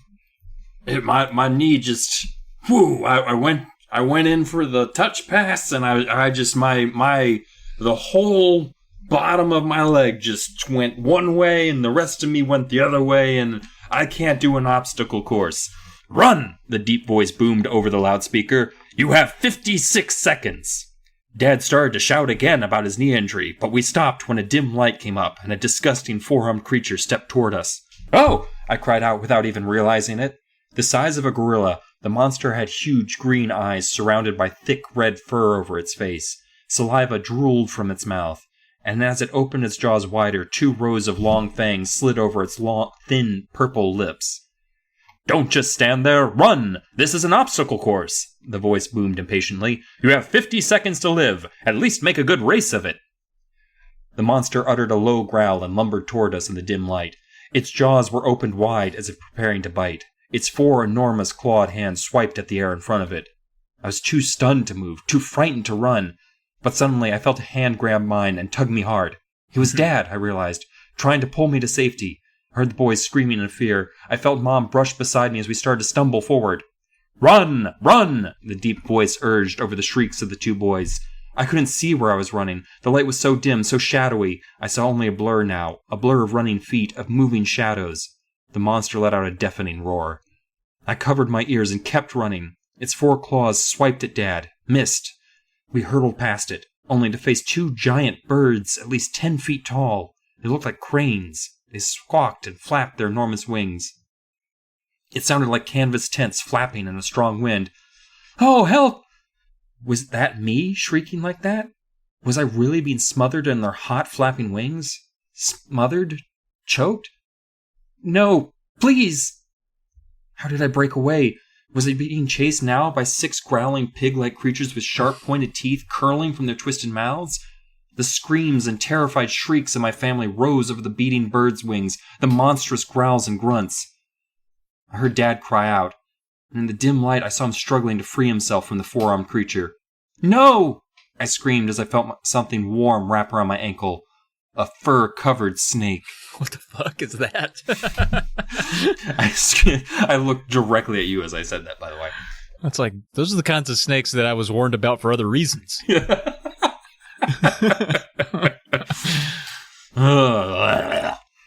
I screamed again and kicked wildly, sending it flying into the darkness. That's how you take care of that problem, I guess. Just send it flying. But before I could move away, another furry snake spun around my leg, tightening quickly. I bent and pulled at it as it hissed in protest. I tossed it aside. Run! Run! The voice on the loudspeaker boomed. 20 seconds to live! More monsters loomed in front of us. Disgusting, yellow, lizard-like creatures with dark, flicking tongues like bullwhips.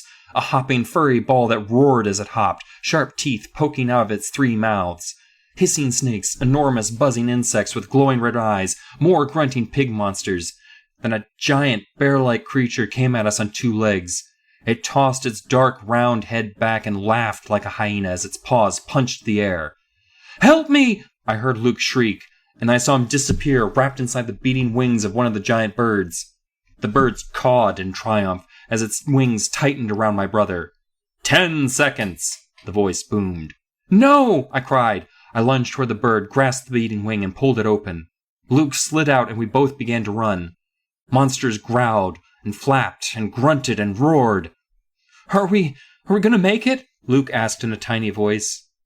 I didn't have a chance to answer. 2 powerful paws grabbed me around the waist, hoisted me high in the air, and then slammed me to the floor. I landed hard on my stomach. My forehead hit the floor. Dizzy and hurt, I looked up in time to see an enormous, elephant-like creature about to flatten me with its huge, hairy back foot. I'm not going to make it, I realized. I'm not going to make it.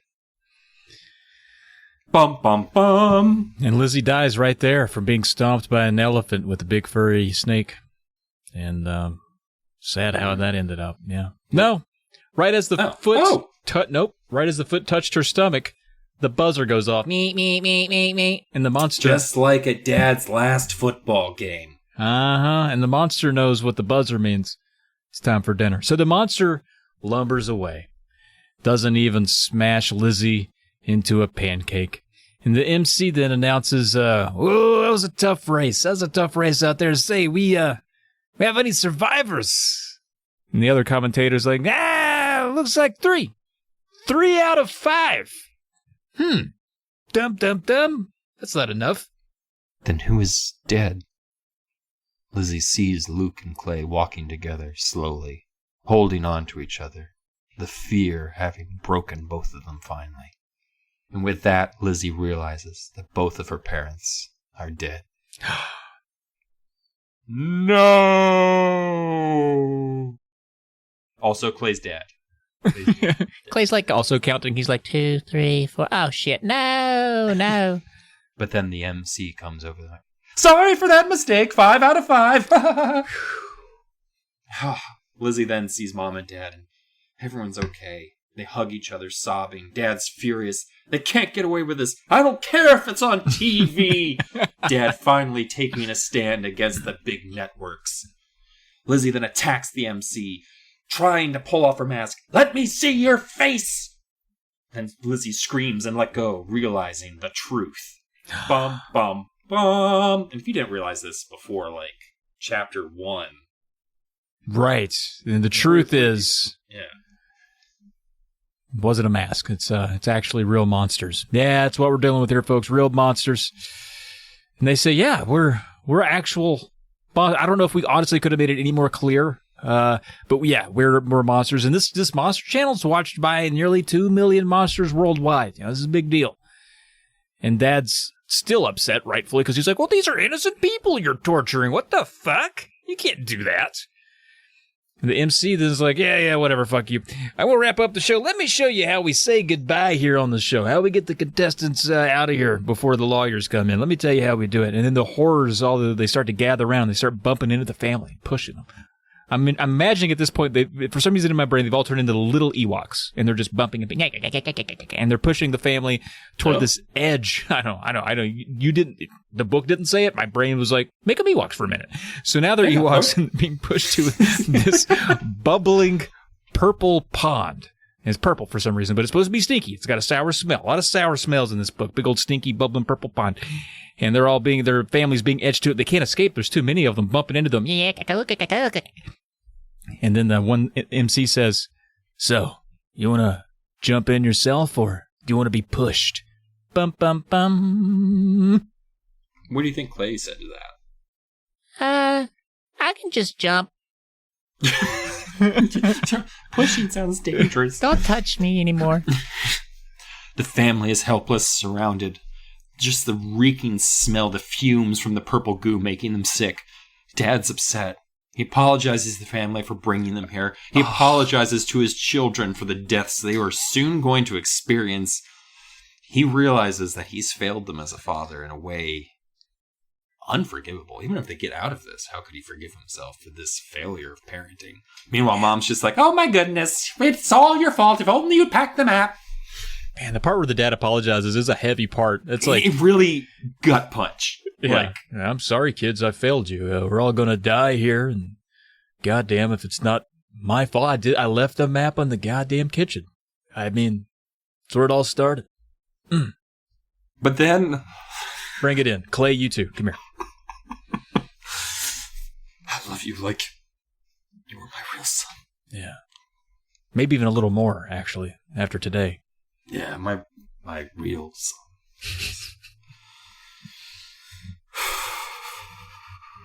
I'm sorry I failed you, Clay. Yeah, it's okay. Lizzie, I feel bad for you too. But then Lizzie, in the middle of all of this, gets an idea.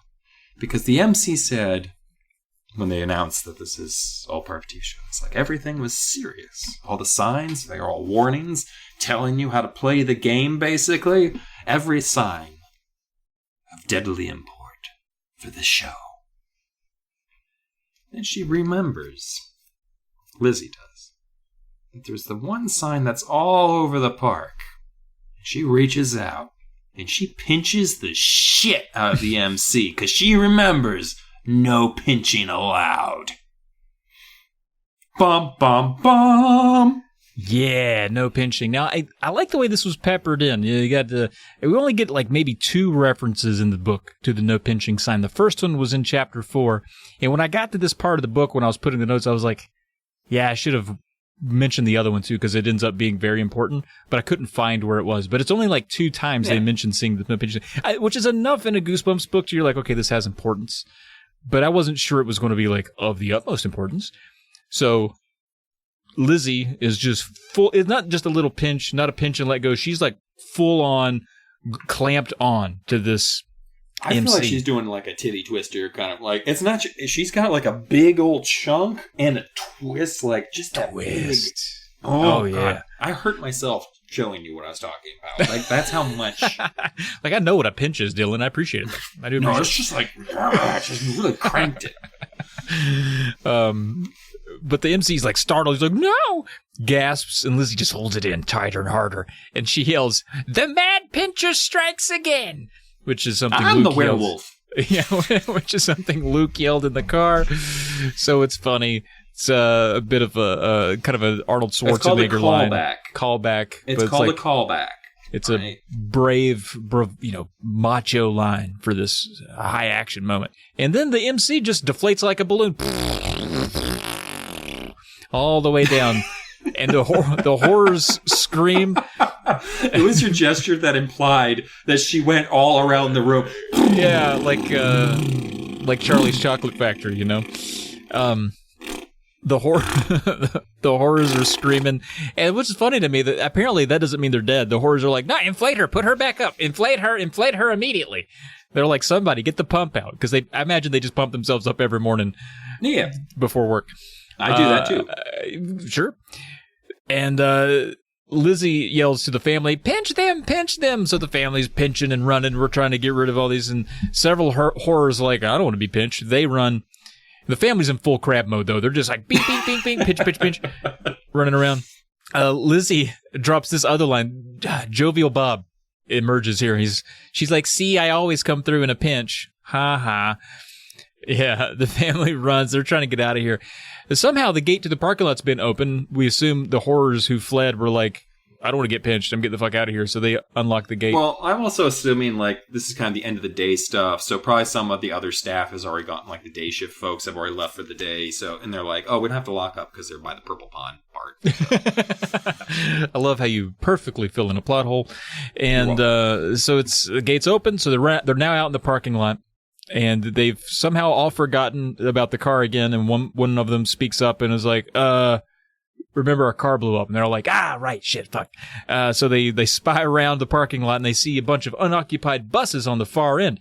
As you can tell, this place just buses in people from all over. There's all kinds of people need a lot of buses. I'm just kidding. I don't know why the buses are there. But they run over to the buses. For the employees.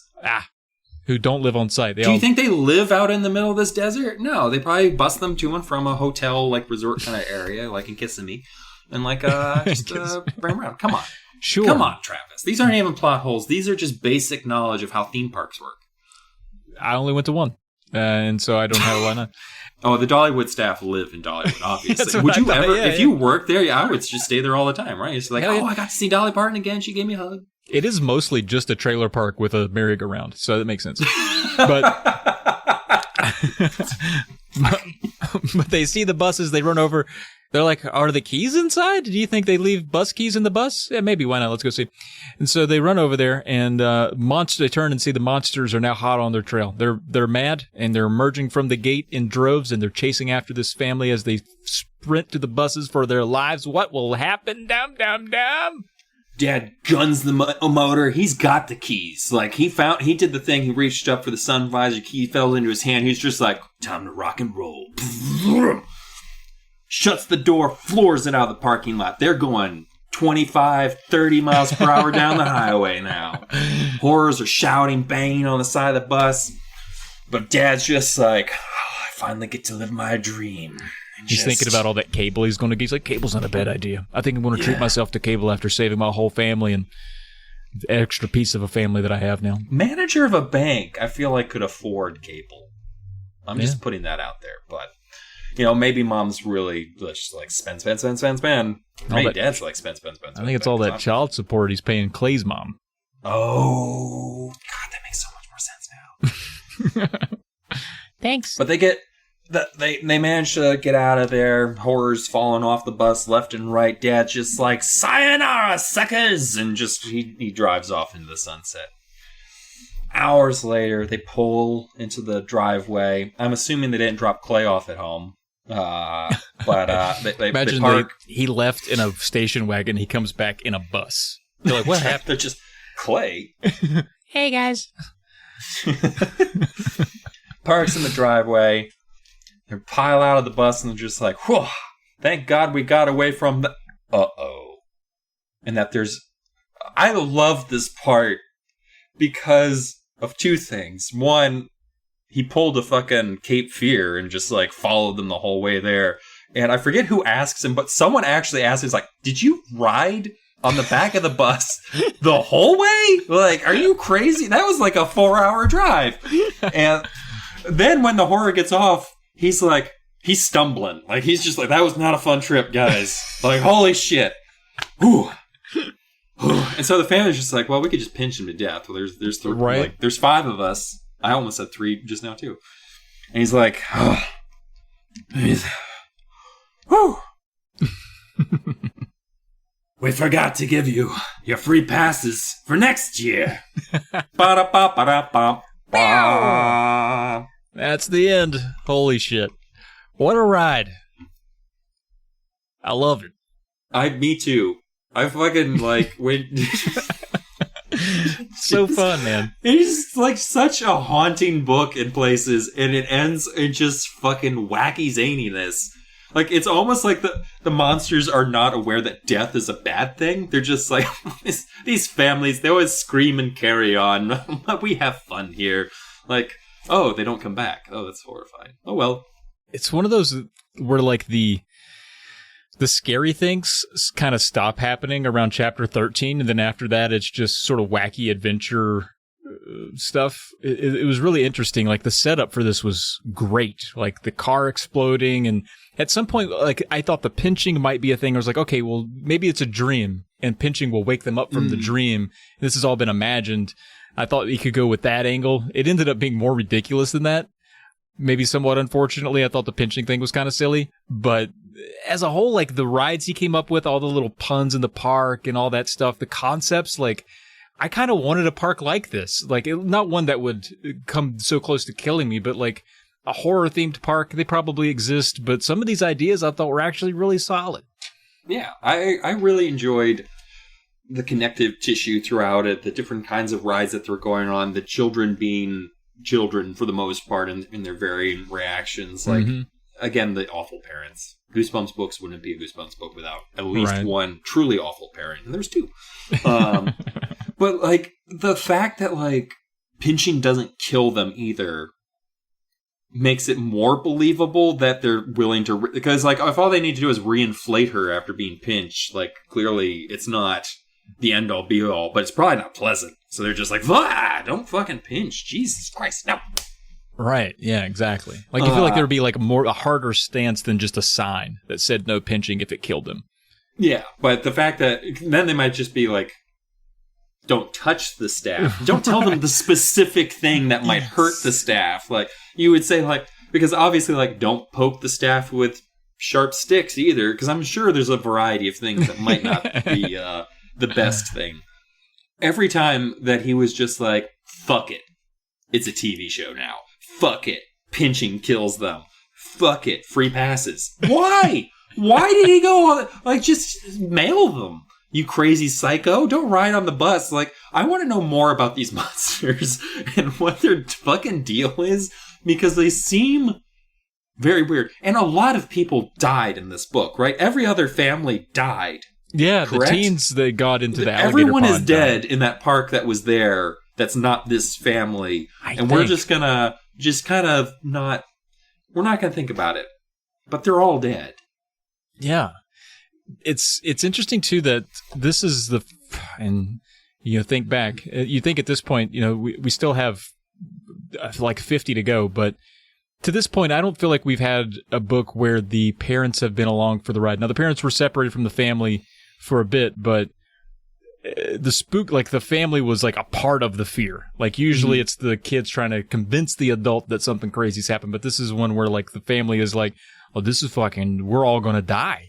You know, maybe in the pyramids, I think that one had a bit of that with the uncle, but this was kind of a neat one where it was like, yeah, they're cut off. There's no phones, and this is a story that is really isolated to a time. Like now, there's no way you could write it to where you couldn't make contact. It's almost impossible to kind of block that out. But here, it's like all you got to do is cut off a phone and a car, and then you've just stranded an entire family at an amusement park. Go wild. And I just think that's interesting too. No, I would definitely give this like I would give it 6 out of 7 titty twisters, to be honest. Titty twisters, yes indeed. I'm gonna give this one 5 out of 7 imaginary bat bites. And 5 is pretty good. And I would almost go 6. I was trying to think like some of the greater ones. Like the only thing that knocks it down for me is maybe the build-up was pretty scary, and then it got kind of silly at the end. But in a way, I still... Except for the dad's haunting soliloquy about how he's failed his entire family. Yeah, the more I think about it, though, honestly, I feel like I could go to 6. The more I think about it, I kind of liked the comedy that the dad was cracking me up when he got really sulky about the cable. Like, the whole conversation, like him in the coffin... Like, its silliness was great. Its scares were good. And I'm gonna go up to 6. I'm gonna agree with you. I'm gonna say 6 imaginary bat bites out of a total of 7 potential imaginary bat bites in a barn full of imaginary bats that I don't think were very imaginary. I think they're real bats. Oh yeah. I think Clay dies of rabies within 6 months. Oh, definitely Clay too. Yeah, I know. I didn't tell you. I got bit a bunch. I didn't want to tell you. I didn't want any attention about it. I was hurting real bad. That's why Clay doesn't actually come home. Yeah, that's right. Well, there's some fun trivia, I guess. And I looked for this. I didn't see it. I don't guess it was ever posted online, but apparently R.L. Stine drew maps of Horrorland while he was writing the book so he could picture where each attraction would be. And people have done like, if you look on Reddit or you just Google it, you'll see people have done their own sort of, made their own sort of concepts of what the park might look like. It's in the video games and stuff like that. But I would have loved to have seen his original sort of idea of where things were in the park. I think that would have been neat. And Stine is on record saying that this is one of his favorite Goosebumps books that he wrote. And I can see why. You can tell how much fun he had with this one, because this is one where he got to throw a lot of different scares at the wall. It wasn't just one thing throughout the book. He got to come up with a ride, scare you differently. He got to have a ton of puns. He got to have a lot of jokes about the dad, like all of his favorite stuff. I don't know what he was doing in February, or I guess he wrote it probably sooner than that, but sometime around holidays of 93, that fucking just loving it. Delivered. 100%. I think this really did pull together like all of his strengths, I feel like. Yeah. As a writer. And then we go straight into Weird Bees later, but we'll see how that shakes out. I know that one, you got a lot of affinity for that one, and you're looking forward to it. Well, of course, we'll read the teaser at the end here, but you're excited for this one, or you're dreading it? I can't tell if you're being sarcastic or not. It's good that you mentioned that, because I'm also not sure if I'm being sarcastic or not at this point. It's just one that I know I read a lot for some reason, but I don't even remember if I really enjoyed reading it so much as it was just one I kept finding, just rereading. It's just like, I want to read a Goosebumps. Let's pull, the B one off the shelf. The B one's right here, yeah. Awesome. Well, folks, thanks for listening to the show. You can email the show. We got goosebumpspodcast@gmail.com. That is it. We got goosebumpspodcast@gmail.com. You'll be typing it and think like, God damn, this is a long email address, and that means you're typing it right. So go ahead and reach out to us over there. Share some thoughts, share some ideas. Let us know your experience with either the books or maybe some of the themes that we bring forward here. Call us out. Say, hey, Dylan, come on, man. That's, you know the difference between a goose and a swan, you stupid fuck. You do, right? I don't, actually. Okay, yeah, I don't either. I don't even know what a gray duck is, to be honest. Yeah, I don't know if I could tell them apart. Yeah. But if you'd like to ask us about what a gray duck is, because you haven't listened to every episode of Polykill ever, like I have. Don't lie. I haven't listened to the last 2 years. But I did listen to all the Jake episodes. You can also find us, I don't even know where I was going with that segue. You can find us on Twitter at Say Cheese and Pod. Once again, that is Say Cheese and Pod. And it's not Twitter, it's X. Twitter X Twitter. We're going to fuck it, Twitter. Find it on Twitter at Say Cheese and Pod. You can also support the show on Patreon at Patreon.com/poly. I always say Kill. / I don't know which way you lean on that, but / polykill. Probably lean forward. Yeah, that was, you got it. Serves the entire network, so not just Polykill. The whole Polymedia network gets benefited from that Patreon. So hop over there, see if there's a tier that works for you. We also have an Instagram. Serves the whole network. So Instagram, we post things over there. I should post more. I had some fun ideas for doing some stuff with covers. We might do that, but you can check that over there. Now, Dylan, it's a legendary book in your repertoire of Goosebumps books. Lead us in with that sweet, sweet tease. Gary Lutz needs a vacation. From himself. Bullies are constantly beating him up. His only friend is his computer. Even his little sister doesn't like him. But now, Gary's dream is about to come true. He's about to exchange bodies with another kid for a whole week. Gary can't wait to get a new body. Till something horrible happens. Gary finds out his new body isn't exactly human.